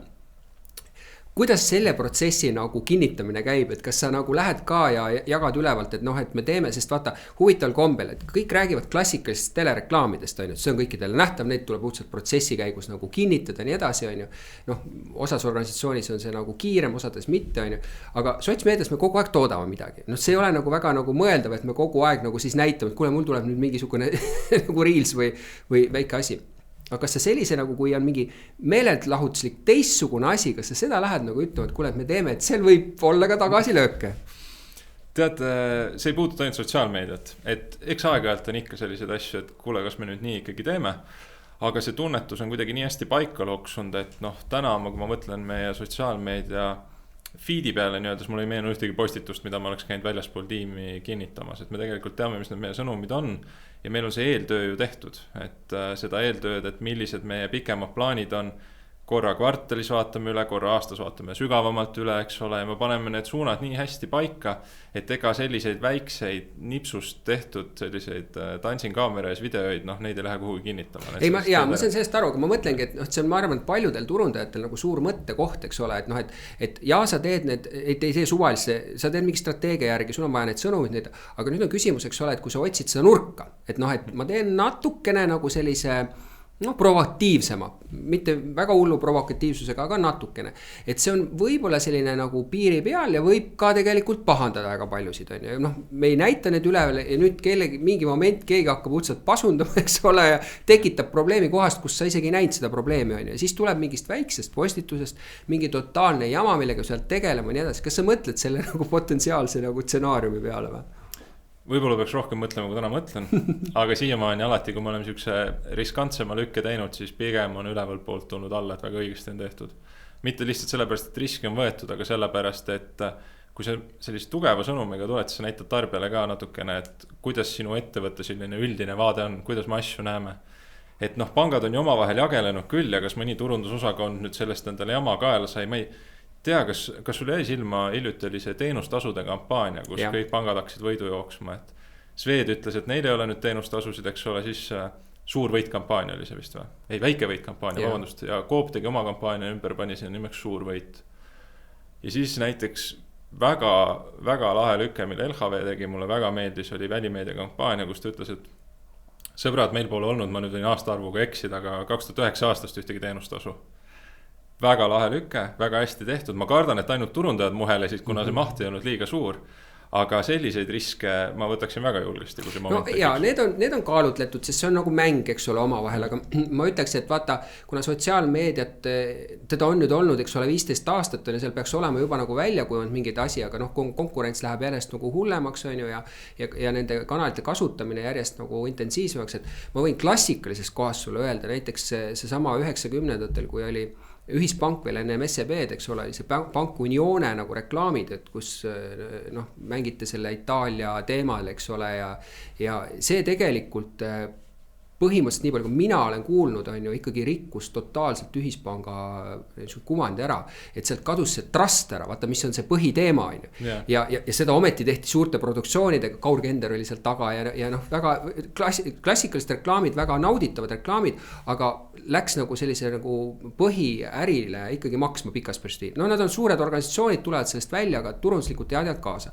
Ja nüüd ma mõtlen kogu aeg sotsiaalmeedias, et kui sa igapäevaselt teed, eksimusi võib palju tulla ja mõnest eksimusest võib juhtuda mingi totaalne jama, eks ole. Ja siis ma mõtlengi, et kuidas organisatsioonid enda jaoks selle, ütleme, riski ära nagu haldavad, on ju. Et noh, et kuidas sina näiteks oma juhina oma seal valdkonnas seda haldad, on ju, ja kaalutled, et kas see on, vaata, ka asjadest nagu aru saamine. Et mõned vaatavad ja tõlgendavad asju hoopis teistmoodi, sest nad on teises kultuuri kontekstis nii edasi, on ju. Ja sul ei ole olnud mingit, võib-olla üldse mingit halba kavatsust, mingite sõnade kasutamist, aga teine pool tõlgendab seda, on ju. Ja siis sealt võib hakata mingi rulluma ja siis piidab, oi, ja mul oli ka mingi halb kogemus ja siis läheb see asi kõik nagu lendu, eks ole, on ju. No kuidas seda piirata, üks asi on see, et meil on väga tihedad tiimi koosolekud, kus me kõik need omavahel vähemalt läbi räägime turundustiimi sees, et kui 3 inimesest ükski ütleb, et kuule, see on nüüd väga kahtlane, on, ja siis me läheme räägime selle kuskil mujal ära. Aga jah, teisest küljest seda, mina nagu seda riski liiga suurena ei näe, sa pead teemasid valima, noh, ma mõtlen, mis asjad meil on aia taha näiteks läinud, need ei ole nii suured riskid, et me oleks müükides väga palju kaotanud õnneks, aga ma mäletan, kui me hakkasime AI-d kasutama, me panime ühe Facebooki postituse üles, kus meesterahval oli 6 sõrme ja tarbijad kohe reageerisid, et mis siin toimub ja väga odav AI ja mis teie turundusest on saanud ja siis me tegime selle paranduse nii, et tal oli järgmise pildi peal 5 sõrme, ütlesime, et lugesime üle, aga noh, ta oli umbes nii suur kõrv ja läks torkena nagu vastu ja see läks täitsa lendu, sellel läks jube hästi. No see oli sellepärast, et te nagu iseenda tegite iseendast ka nagu nalja, see inimestele meeldib, eks ole, et sa nagu ei läinud ütlema, et mingi tööõnnetus oli, vaid et nii mõtlesimegi umbes. Ja täpselt ja selline ausus ja siirus, et inimestele, et noh, nii tahtsime teha või isegi öelda teinekord, et ei tahtnudki nii teha, see läheb nagu hästi peale.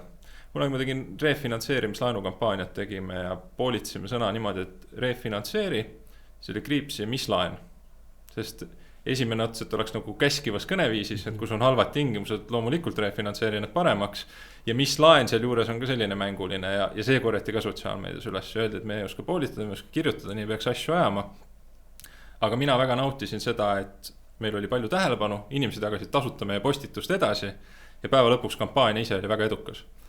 Et sellised, aga noh, ma saan aru, et need on madalama riskiga vead kui need, mida sina silmas pead. Aga ma laiendan siit korra veel teemat, et eks ole, turunduses on räägitud ka, et jällegi võtta 10 aastat tagasi, siin oleme ka maininud mitmel korral, et ühiskondlikel teemadel, poliitilistel teemadel ei tohiks ettevõtted võtta mingit sõna. Siis tuli laine, et peab kõikides asjades võtma sõna, sellepärast et muidu karistatakse ära sind tarbijate poolt, et sa ei ole sõna võtnud. Nüüd tundub, et on uus laine jälle, et oleme vait, eks ole. Aga ikkagi on see küsimus, et noh, et kas selle te olete enda jaoks pannud paika, et mis asjadest te üldse nagu kaasate ennast ja miks mitte. Noh, hea näide, eks ole, et vaata pakendikeskus meil siin hea näide, kui edukas sellest, need ju ainult purjetavad ühiskondlikel kuumadel teemadel, mida reeglina poliitikud on mingi asja kokku keeranud. Et noh, nad on teises valdkonnas, aga kas teil on põhimõtteliselt mingi otsus, et ei tegele üldse nagu ühiskondlike teemade nagu noh, ütleme, et sisse toomisega ja üldse välistate, et see ei ole teie teema ja kuidas sa sellega oled? Me oleme arutanud neid asju küll, aga noh, ma ei saa nüüd kõikidest rääkida, minu arvamus selle raames on nii, et sõnavõtte lihtsalt sõnavõtmise pärast, ära tegemise pärast ei ole mõtet. Et kui ma saan selle sõnumi kuidagi siduda sellega, mida meie pakume, mis väärtuste eest me seisame, siis jumala eest. Aga lihtsalt torgete pärast me ei ole nagu otseselt teinud. Ma tean, et pakendikeskus teeb seda, neid saadab väga suur edu ühelt poolt, aga teiselt poolt noh, neil on ka seda väga palju vaja, sellepärast et noh, palju sa kaalud siis seda otsust, et kus ma selle pakendi ostan, et nad on vaja lihtsalt, sul on vaja meeles hoida, et seal pakutakse, lähen ostan sealt ära. Kui sa teed otsust, et kellele ma järgmised 30 aastat kodulaenu tagasimaksid teen, siis sa võib-olla palju sügavamalt pead seda analüüsima, eks ole. Sellepärast ma ei taha, et meie kommunikatsioon oleks liiga ära lahjendatud. Et noh, TikToki võib siukse põhjana näha, kus võib siukseid väikseid torkeid ja asju teha, aga laiemates, suuremates kanalites, kui see ei ole meie asi rääkida, siis ei ole vaja rääkida. Sa rääkisid korra sellest sagedusest, mind huvitab see, et kas sa oled pigem selline nagu tihe tegija või nagu paljud on, et teeme vähem, aga kvaliteetselt? sa pead natuke täpsustama, kas no ütleme, et see sama asi, et postitused või sisu tootmine, et noh, et sul on nagu nädalas kindlasti, et iga päeva kohta 1 või 2 postitust on ju, või on see, et kuulge, aitab küll ühest postitusest nagu 1 nädala kohta, et see, aga teeme siis nagu hästi kallilt või nagu korraliku produktsiooniga. Meil on selline miinimum paigas, et mis meile tundub, et alla selle algoritm lihtsalt ei eelista enam sind väga palju, aga maksimumi küll ees ei ole. No mis see miinimum tänapäeval sinu jaoks on? Et siuke 2-3 postitust nädalast tuleks ikkagi ära teha. Aga mitte tihedamini või? Ei no tihedam oleks veel parem, aga see on siuke baasliin, kus me näeme, et me liigume õiges suunas, et me vastu konkurente ennast benchmargime ja me näeme, et võtame järgi neile, siis on kõik hästi. Ma olen lihtsalt nagu utreerinud seda teemat, et noh, et läänes USAs räägitakse, et tegelikult peaks juba nagu 3-4 korda päevas tegema, et see siukene nagu selle tähelepanu eest võitlemine on nii hulluks läinud, et mul on siuke tunne, et Eesti turundajad ei ole seal üldse veel, et peaks nii tihedalt midagi hakkama tegema, et kogu aeg on tunne, et siis me ju umbes liiga palju nagu ründame, aga mul on natuke küll nagu siuke kahtlane tunne, et me ei pääse sellest, et ma ei tea, kas võib-olla 3-4, aga 1-2 korda päevas võib-olla juba peaks hakkama tegema või? Ja ma olen suga nõus, et siis me teeksime tohutu hüppe, kui me hakkaks 1-2 korda päevas tegema, aga esiteks on see, et noh, kui me tahame täna rääkida ikkagi osaliselt vahele sellest, et millega sa pead arvestama enne, kui sa laenu võtad, millega arvestada hoiuse valikul, siis noh, selline maht hakkab sinna pahna vahele tootma. Piisavalt palju, et inimene võib-olla otse ei jälgi sind. Samas ma olen seda oleme palju arutanud, et TikTokis sa võid pahna toota. Ta on sellepärast eristuv kanal, et kui sa Facebookis hakkad jälgima tervet feed'i, tervet seda kasutajat, ükskõik mis sealt tuleb, sa näed seda. Noh, nii palju kui algoritm ette annab. Siis TikTok valib konkreetseid postitusi sealt posust ja näitab neid nendele inimestele, kes huvitatud on. Nii et seal on vabamad käed, kui kuskil seda teha, siis seal. Mis puudutab nüüd seda, et välismaal tehakse 3 korda päevas juba, ma arvan, et see on turu suurusega ka piiratud natukene. Et kui sa võtad mõne väga eduka TikToki kanali, see ei pea üldse olema mingi vahetu ettevõtte promo, see võib olla keegi lihtsalt, kes ehitab endale mõjuisikuna kontot üles, eks ole. Siis teinekord sa märkad seda, et nad teevad sisuliselt sama videot. Lihtsalt nad on erinevas kohas, erinevalt riides, natuke teistsuguses sõnastuses. Järjest ja järjest ja järjest, sest algoritm hakkab siis jube täpselt aru saama, mis tüüpi inimestele see meeldib. Ja noh, tervelt Ameerika turult või ingliskeelt kõnelevad, see ei ole ainult Ameerika turg, me näeme ise Eestis ka väga palju Ameerika TikTokke. See valim on nii suur lihtsalt, et kui sa ainult seda peale pressid, TikTokile meeldib, et sa oled aktiivne, ta saab aru, kellele su sisu meeldib väga hästi, sest kõik videod on samasugused, siis see lendab jube hästi. Aga ma arvan, see on minu enda kõhutunne, et Eesti on piisavalt väike selle jaoks, et see ei lenda, et sa pead ikkagi natukene teise nurga alt teist sõnumit ikkagi pakkuma iga kord. Ja noh, teha seda 3 korda päevas, iga kord erinevas suunas on. Et see lihtsalt, see füüsiliselt ei suudaks nagu välja mõelda siukseid nagu piisavalt huvitavaid lähenemisi. Täpselt, et see ei ole praktiline lihtsalt täna Eesti kontekstis. Ütle suunamudijatest, et võtta finantssektoris oli huvitav asi, et viimaste aastate, no isegi võiks öelda viimane 5 või isegi 10 aastat oli nagu mõnes mõttes paralleelselt hästi nagu hea situatsioon, et tekkis hästi palju suunamudijaid, kes aitasid nagu investeerimisele hästi kaasa. Nad tegelikult tänuväärselt tööd sellepärast, et panna inimesi mõtlema, et tegelikult peaks mingeid asju tegema, eks ole, noh. Ja nüüd see kulmineerus tegelikult siukse halba asjaga, eks ole, noh, see sama Planet 42-ga, kus siis tegelikult tuli nagu välja, et väga paljud ikkagi ei olnud nii teadlikult asja teinud ja juhtinud meid justkui nagu pimedusse, eks ole, mida noh, pangad ei saaks kunagi teha, on ju. Ja mõnes mõttes tekkis minu silmis vaadatuna nagu suunamudijate usalduskriis, eriti finantssektoris, on ju. Et noh, et nüüd ma vaatan vaikselt midagi hakkab toimuma, aga väga ettevaatlikud on ja mul on siuke tunne, et ka finantsasutused on väga ettevaatlikult sidumaks üldse ennast kellegiga, eks ole, kuna seal oli niisugune halb. Räägi, kuidas sina tunnetad seda situatsiooni? On mul õigus või ei ole mul õigus selles osas?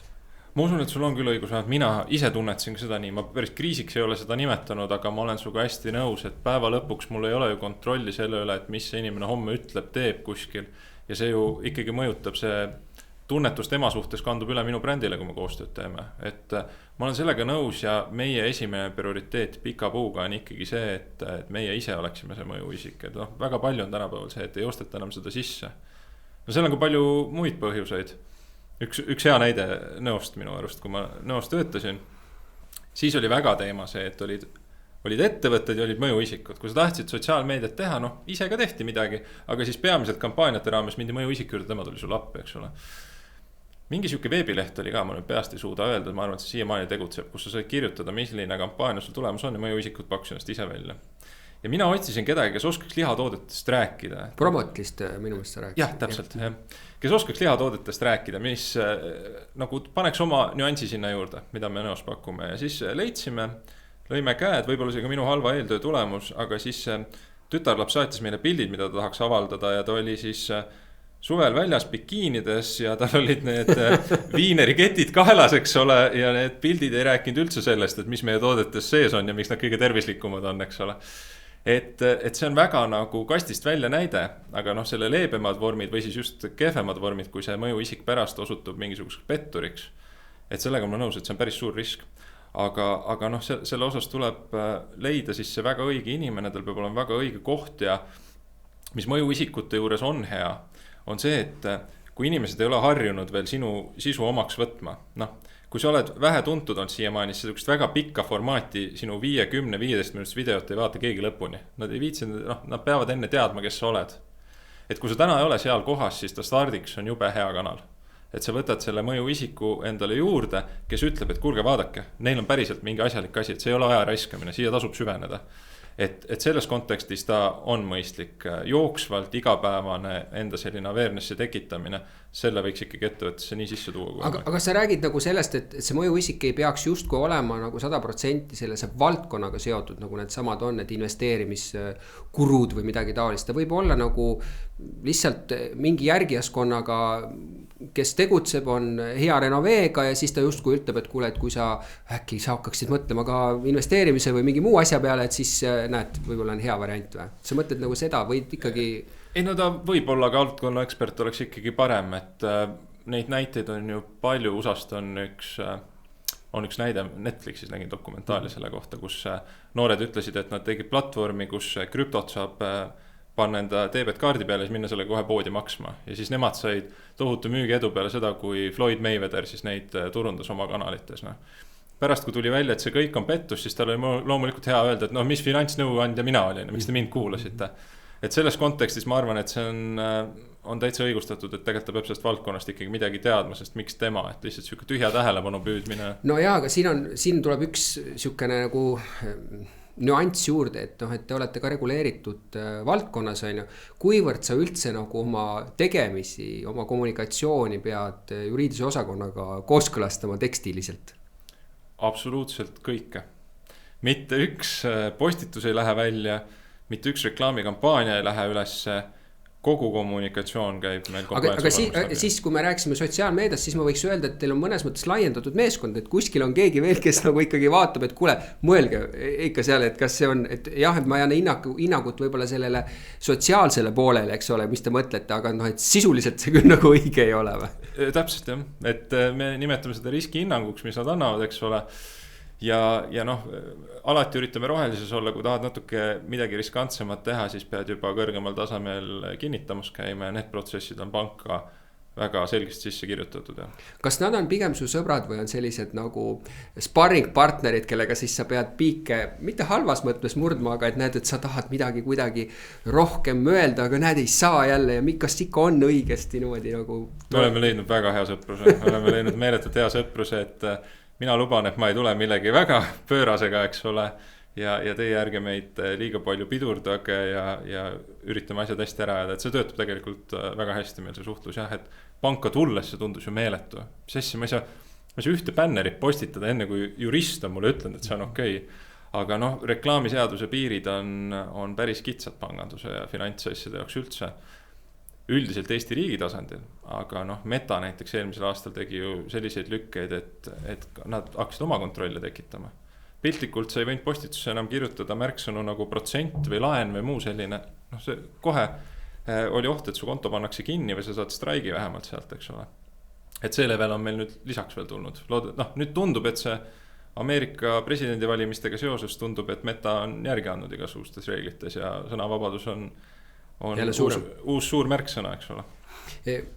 Selle suunamudijate lõpetuseks ma tahan seda küsida, et ma vaatasin LHV omal ajal alustas väga julgelt Tommy Cashiga. mis oli minu jaoks nagu üllatav, et noh, ma mõtlesin jälle, et kus see nagu usaldusväärsus ja nii edasi, siis ma mõtlesin, et hea küll, nad on ka nagu tagant tulijad, eks ole, nad peavad eristuma hoopis teistmoodi tegema, sihuke kirjutüpaaž, eks ole, nii edasi. Ja noh, nüüd ta on täna aktuaalne, sest ta, eks ole, on Eurovisioonile minemas, on ju, et kuidas sa sellele vaatad, et mitte traditsioonilise näo nagu kasutamine sellises nagu traditsioonilises keskkonnas? Tead, kui ma nägin neid reklaame, kui need tulid ja ma mäletan, ma ise mõtlesin selle peale, et väga huvitav, et kuidas neil sellega läheb. Ja kuidas ma mõõdan seda, kui hästi meie konkurentidel läheb reklaamikampaaniatega või ka hinnakampaaniatega, on see, et kui pikalt nad seda kasutavad, sest kui sul läheb hästi, sa tõenäoliselt ehitad selle peale veel ja veel ja veel, eks ole. Et ma nüüd näppu peale ei saa panna, see oli vist aastaid tagasi, eks ole. Et kuidas neil sellega läks, aga siiamaani nad seal küljes enam ei ole, aga tänaseks on nad muidugi teises kohas ka turu mõttes ka. Et võibolla tegid oma töö ära tollel hetkel, kui oli vaja selle stardi hetkel võibolla tõesti sai piisavalt tähelepanu. Tommy Cash tähelepanu püüdmises on ju meisterklass. Räägime korra kodulehest. Kas koduleht kui selline ei käi sinu alla? Käib ikka. SEO-st, see on nagu huvitavam moment, on ju. Ja ma ei küsi klassikalist SEO-d, ma arvan, et see ei ole üldse küsimus. Küsimus on generatiivsest SEO-st. Kas oled üldse hakanud selle suunas mõtlema, ehk need samad ChatGPT-d või Gemini, eks ole, need rakendused, et kui sa lähed sinna tipid sisse, et kuidas oma SEO-d selle vastu teha? Kas te olete üldse hakanud selle suunas mõtlema? Kaugel sa oled sellega? Kasutan väga palju chati. Ja sina küll, aga ma mõtlen, et nagu, et ette valmistada oma sisu ja koduleht nii tehniliselt kui mitte tehniliselt, on ju, sest ega seda infot nüüd nagu ülemäära palju ei ole, mida üldse sa teha saad, eks ole, jah? Absoluutselt, jah. Ta kirjutab mingit sisu päris hästi ja mingit sisu on vaja, lihtsalt see teema on vaja ära täita, et saada kodulehele liiklust. Et kas seda pärast keegi lugema hakkab, aga ta guugeldab märksõnu, et sa tuleksid välja. Selle jaoks saab chati kasutada küll, jah, sa pead ta ise üle lugema, aga ütleme 90% sellest kasutusest on nii, et täna ei lähe ühte kirjutust meie majast ilma välja, et chat GDB automaattoimetaja pole seda üle vaatanud, eks ole, andnud oma soovistusi sõnastuse mõttes, ideid juurde pannud, et see on meil täiesti läbiv tänaseks. Aga see on just sellepärast, et sa arvestad justkui sellega, et kui tuleb tarbija kirjutab sama asja sisse, et siis kuhu ta nagu jõuaks või on see pigem nagu selleks, et see sisu on loodud nagu lihtsalt, ma ei tea, korrektsemalt või sa mõtled ikkagi selle otsingumootori nagu loogika vastu? Et kas chat annab meile nõu SEO osas mõtled? Yeah. Nii ja naa, et me oleme talt küll küsinud, aga SEO on üks sellised asju, kus meil ei ole SEO agentuuri, aga me just hiljuti tegime hanke selle osas, et me ostame SEO auditeid endale sisse. Ja meie põhiteadmus tuleb ikkagi sealt, et AI-lt me selle kohta nagu ei küsi. Ja ma proovin ennast täpsustada, et ma lihtsalt praegu juhendan ühte magistritööd just selle sama generatiivse SEO teemal, eks ole, et kuidas siis nagu peaks tänapäeval on ju ettevõtte oma kodulehte SEO mõttes arendama, arvestades seda, et paljud päringud ei tule enam klassikalise Google'i kaudu sisse, vaid nad tulevad siis sellest samast ribast, eks ole, sõnumi ribast, eks ole, mis ongi kas sa Geminit või midagi muud ka kasutada. Ja siis on see suur küsimus, et kuidas ettevõtted peaks oma SEO tegemisi arvestades, et see viis, kuidas inimene sisse tuleb, seda ütleme küsima, eks ole, ta ei pruugigi jõuda. Ta ei tule enam Google kaudu, eks ole, vaid ta tuleb otse chati lingi kaudu. Ja, on ju, ja et ta üldse kuvataks sinna, eks ole, et see on see küsimus, on ju, et ta teeks selle koherantse nagu kokku, selle teksti tuleks, et sina oled see teema, vaata, see on nagu see suur küsimus, on ju. Aus vastus on, et pole mõelnudki selle peale. Et praegune SEO teadmine jookseb selle pealt, et Google'is ikkagi eespool oleksid ja neid kohtasid me mõõdame hästi palju. Et tegelikult see on väga hea nurk, et hakata mõõtma, et kui suur maht tuleb meile erinevate chati küsimuste kaudu sisse. Ma tahaks loota, et see ei ole veel väga suur. Ma usun, et Google on veel pika puuga ees, aga oleks õige aeg mõtlema hakata. No jah, et see ongi see küsimus, et vaata, kui see nagu läheb, see võib nagu hästi kiiresti kõik minna ja siis on see asi, et see nagu SEO puhulgi ju sa tead, et üle öö pole võimalik seal midagi, eks ole, ja et orgaanilises mõttes ju kõik ütlevad, et kui sa teisel, kolmandal lehel oled, siis poleks nagu ka mõtet sellega tegeleda, et kui sa ei suuda esimesel leheküljel saada, siis parem osta neid positsioone, eks ole, et võibolla on nii, et ma mõtlen, et võibolla selle generatiivse otsingumootor optimiseerimisega on tegelikult täpselt sama teema, et mida varem alustavad need, eks ole, saavad tegelikult edu sisse, et kui sa pärast hakkad nagu tulema, et ma kujutan ette, et kui oleks siis, kui Google tuli välja oma kodulehega olnud ja kogu aeg kaasas käinud, siis suure tõenäosusega oled sa seal ees, eks ole, aga Aga see on väga huvitav teema, et kas siis kas siis on tunda, et see otsingu maht on kiiresti kasvav, kui selle kaudu magistritöö on, et inimesed otsivadki igapäevaseid asju juba. No Ameerikast ja see tuleb Ameerikast, sellest teemalt on palju kirjutatakse juba, isegi akadeemilises ringkonnas kirjutatakse, aga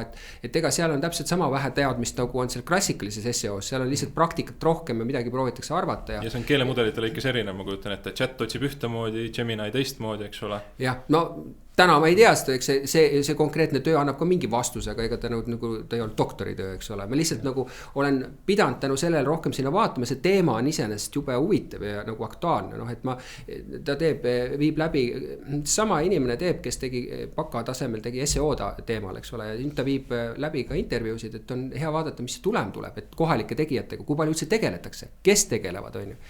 Ja mis see nagu tase seal on, et noh, vaatame jällegi üks asi, mis tuleks nagu rääkida, eks ole. Mida ootame jääda nüüd tõesti meie poolt ka, mis see tulemus siis on? Räägime korra natuke kaugemale sellest makstud meediast ja omatud meediast. Kas te üritusturundust ka teete mingil kujul või? Liiga palju ei tee, on aus vastus, et püsivatest asjadest on maamess üks selline asi, kus me iga aasta kohal oleme. Sest mingid persoonad on seal siis olemas, jah? Ja see on äripangandusele peamiselt suunatud. Et on ju kindel sektor kliente, kes maamessil alati kohal on, seal on neil väga lihtne ligi saada, eks ole, ja natuke pikemalt vestelda, oma nägusid näidata. Et see on paigas, aga noh, meil on igasuguseid mõtteid küll, siukseid poolenisti sahtlis olevaid, et kas teha mingisuguseid ürituste sarjasid, mingisuguseid klubisid, kuhu kokku tulla. Aga nad on tihti peale, see kulu-tulu analüüsi on väga keeruline teha, et sa pead lihtsalt ära tegema ja vaatama, kuidas läks, eks ole. Ja ta nõuab päris palju ettevalmistust, see ei ole niimoodi nagu lihtne ja sa pead selle enne tegema, kui sa tead, kuidas sul läheb. Ühekordset asjast nagu, ma ei tea, kuidas sina suhtud, kas sa oled nagu näinud tulemit, et ühekordne asi nagu on toonud tulemit või on nagu seerial alati nagu mingi koht, et kui sa teed asju, siis sa teed pigem nagu mitmeid kordi neid asju, eks ole. Ma tahan alati öelda, et seeria, aga mul on nagu näide, kuna see ka paika pole pidanud, et sellepärast ma tahan öelda, et seeria, et näiteks kuna me pangatoodete puhul teame seda, et me küsime inimestele iga aasta tarbeuuringut, kui palju plaanivad järgmine aasta tarbimislaenu võtta või järgmise 3 aasta jooksul tarbimislaenu võtta ja kui palju päriselt võtavad, mis me datast näeme. Siis see vahe on 5, 6, 7 korda, et nad ei mõtle sellele enne, kui sul on vahetult vaja seda ja siis on seda järjepidevust sinna juurde vaja. Aga kui sul on väga hea turgu muutev sõnum, eelmine aasta me näiteks tegime sellise kodulaenu kampaania, et kui konkurendid tulid, kodulaenu intressid olid fikseeritud sellistele kitsastele gruppidele. Näiteks Coobil on vist siiamaani jookseb see, et õpetajatel on eri intress. Siis me mõtlesime, et aga me tuleks sellise sõnumiga, et see pakkumine on nüüd kõigile. Et see tundub lihtne asi, aga keegi teine ei ütle nii. Kõik panevad, kas sul peab olema A-klassi kinnisvara või mingisugused kriteeriumid, me ei tee kriteeriumid, kõigile samamoodi. See ühekordne kampaania tulistas niimoodi, et meie laenutaotluste arvud pole siiamaani jõudnud tagasi sellele levelile, kus nad varem olid ja nad ei kuku ka, et me saavutasime nagu uue baasi, mille peal me oleme. Et see oli nagu meeletu mõju oli sellele, palju siukseid näiteid ei ole, kus ühekordne kommunikatsioon on nii hästi töötanud. Aga seal hakkas just see pihta, et see viskas sisse ühe hunniku kliente ja ma usun, et nüüd see sõidab suust suhu turunduse peal. Ja kodulaenu klientide puhul on selle osakaal meeletult suurem ka kui teiste toodete puhul, sest see on hästi suur otsus inimese jaoks, eks ole. Nii et ei saa öelda alati, et jälgime seda või jälgime teist strateegiat, et mõnes mõttes peab proovima igat pidi ja vaatama, siis võib nii ja naapidi, eks ole, toimida. Ja peab jälgima turgu, peab jälgima ajakirjandust hästi palju, millest su konkurendid räägivad, millega nad väljas on, sest see tänane kodulaenu huviline on suure tõenäosusega kursis selle kõigega, sest ta hakkab siis nägema neid asju, kui ta hakkab kodulaenu peale mõtlema, eks ole. See on nagu auto osta, et kui sa endale ühe auto ära ostad, see tundub, et siukest autot pole kellelgi ja siis järsku on iga teise tänava nurga peal täpselt see sama auto, eks ole. Et ma arvan, et see on laenutoodetega samamoodi, kui sa hakkad selle peale mõtlema, siis sa järsku näed ajakirjanduses sel teemal midagi, sa näed väljas mõnda bännerit, sa näed telesreklaami, tundub, et see on igal pool, eks ole, räägitakse sellest. Sa räägisid alguses, eks ole, et sa ka baseerud palju andmete peale ja teed otsuseid sealt kampaaniate mõistes ka andmete pealt. Kas sa kasutad sisemiselt ka mingit turunduse automatiseerimise platvormi juba, kus nagu andmestikud jooksevad kokku, te teete sealt asju või ei ole veel neid asju? Meil rohkem väga palju ei ole automatiseeritud, kui tabloos on sellised tabelid ja sealt tõmbame alla, kui on vaja midagi juurde ehitada, teed Excelis selle juurde. Et selline suhteliselt vanakooli andmetöötlus on veel, AI-d seal sees ei ole. Aga ma mõtlen, et kas see personaliseeritud turunduse poole ei hakka nagu liikuma või? samm-sammult oleme katsetanud, et näiteks me oleme üritanud järjest rohkem prognoosida seda ette kliendi nõudlust ja teinud meilikampaaniaid, et pakkuda ta sellel ajal, kui meile tundub statistiliselt, et on kõige tõenäolisem, et ta mingist tootest huvitatud võib olla. Ja kitsastes gruppides, mida seda testi peaks, et see oleks teaduslik ja et seda saaks tsiteerida, peaks oluliselt rohkem tegema. Aga me oleme saanud seda, et klikimäär või avamiste arv on kasvanud seal mingi 2000% selles hästi kitsas grupis. Et selle pealt terve ettevõtte raames see müük liiga palju ei muutu, aga selles kitsas grupis sa saad sa saadki seda vajadust päris täpselt suunata. Näiteks me üritasime prognoosida seda, et kui inimene on võtnud autolaenuga versus leasing on erinevus see, et tihtipeale ostatakse odavamaid vanemaid autosid. Ja panime esimesed sellised aastaarvud täitsa puusalt, et mitu aastat ta siis sõidab sellega enne, kui tal võiks huvi olla uue järgi. Ja hakkasime katsetama ja üks kord liigutada aasta sinna, siis pool aastat ja järjest täpsemaks. Et selle koha pealt me oleme küll teinud väga häid edusamme, ta ei ole veel liiga läbiv, aga see on meil üks fookus kohe täitsa. Ma saan aru, et selle alus on emaili turundus ja sellesse sa usud, jah? Väga, ma usun väga emaili turundusse, jah. Sellepärast, et huvitatud tarbija leiab su sealt ülesse ja sa saad seal kirjutada nii pikalt ja laialt, kui sa täpselt tahad. Sul ei ole mingisugust sellist piirangut ees, et näed, see klipp peab 10 sekundi siis ära mahtuma. Sa võid kirjutada 2 A4 teksti ka sinna, eks ole. Ja kui inimene on huvitatud, see kõnetab teda, siis ta loeb selle läbi. Ja mulle meeldib meiliturunduse juures see, et inimesed jalgadega hääletavad, kas neile meeldib see või mitte. Et iga kord, kui sa mingi uue katse teed, siis sa vaatad ka unsubscribe rate, eks ole, et kui palju inimesi otsustada rohkem ei taha kunagi sust kuulda. Ja kuna see on meil väga madal, siis mulle tundub, et me oleme õigesti kõnetanud tarbijaid. Aga vaata seal, meil oli episood Smiley tegevjuhiga, eks ole, me korra rääkisime sellest nendest näitajatest, on ju, et kas neid saab üldse usaldada ja ta ütles, et tegelikult, seal on nüüd natuke aga, et kõikidel ei ole neid turvalisuslahendusi peal, on ju, aga need paljudel, mis on, tegelikult need klikivad läbi ise, need, eks ole, et nad saavad aru, kas see on turvaline asi või mitte, et siis ta näitab mõnes mõttes niukseid ebausaldusväärseid tulemusi, et et sul tulemused on justkui head, aga tegelikult me ei tea, kas see inimene reaalselt tegi ära või tegi see robota eest selle ära, et see on turvaline, eks ole. Jah, ma olen sellega hästi nõus ja me oleme väga palju päringuid ka teinud, me kasutame .digitali praegu. Selle kohta, et kui kaua ta nüüd siis seda lugema pidi, et see avamisena kirja läheks, tegelikult on 0 sekundit. Kui ta avas selle, siis ongi juba korras. Aga me rohkem hindame selle pealt, et meil on lihtsalt UTM-id linkides sees. Ja me näeme sealt, kui palju inimesed oli lehele, kaua nad lehel olid, et nende järeltegevuste kaudu üritame seda efektiivsust hästi suuresti hinnata. See open rate on muidugi hästi vahetu, et kui sa mingi teises suunas teed, pane mingi hästi lööva pealkirja, siis see, kui see number viskab su müük üles, aga see, kui palju täpselt, seda sa näed ikkagi hiljem Google datast.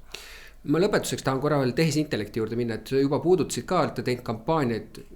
Palju sa seda igapäevatöös, ma jälle ei mõtle seda, et sa teed seda oma teksti korrektuuri või ma mõtlen just kommunikatsiooni välja töötamisel, reaalselt kasutamisel, kas sa näed tulevikus selle suuremat kohta või mis on su seisukoht siin praegu? Ma näen küll, jah, ma üritan taga nii palju kaasas olla kui vähegi võimalik, sest teda on hästi lihtne, ta on nii universaalne, et teda on hästi lihtne kasutada.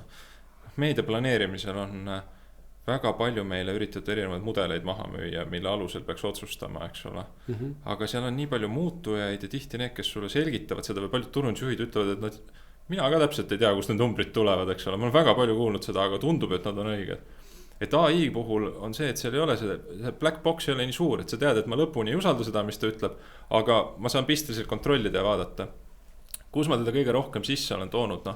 Näiteks siis, kui me esimest korda nüüd läksime seda teed, et kõik kanalid teeme otse diilid ja ma pidin hakkama tegema hankeid, mida ma polnud enne teinud. Et varasemalt sa tegid meediaagentuuri hankes ja sa küsisid ka, et mis selle teise kanali hind enam vähem on või mis on hinnakirja suhtes allahindlusmäärad, väga lihtne oli otsustada. Kui ma nüüd ütlen sulle, et iga hanke jaoks peab meil olema 3 pakkumist ja leia Eestist 3 võrreldavat välimeedia pakkujat. 2 võib-olla leiad, aga isegi siis on keeruline, sest pinnad on erinevates kohtades. See, kui palju inimesed neist mööda sõidavad, mis kella mööda sõidavad, kui palju neid kontakte päriselt on, meeletult raske on seda võrrelda. Ja siis ma küsisin neilt sellised sisedandmed nende üksikute pindade kohta, mida nad pakkusid. Ja AI toel tõesti töötasin läbi selle, et kui palju konkreetselt need võrreldavad kontaktid mulle maksma lähevad ja ma sain selle sendi täpsusega kätte. ja siis ma käisin pisteliselt, kontrollisin seda infot nii kaua, kui ma olin jõudnud sinnani, et noh, tõenäoliselt nüüd klapib, eks ole. Et noh, meeletu töö tegi minu jaoks ära, mida ma üksi võib-olla oleks võinud kuid pusida. No hoidis sul kokku ja tõi sulle, eks ole, info niimoodi laua peal, aga ma mõtlen kreatiivse poole pealt, nagu loomingulise poole pealt, et sa juba nimetasid seda kuute sõrme, aga et kas sa näed üha rohkem, et ka sotsiaalmeedias näiteks, et kogu see video, pildi pool, kirjutuse pool, et see nagu ikkagi suundub ära, et sa oled rohkem selline noh, sisendi andja, monitoorija ja kontrollija või?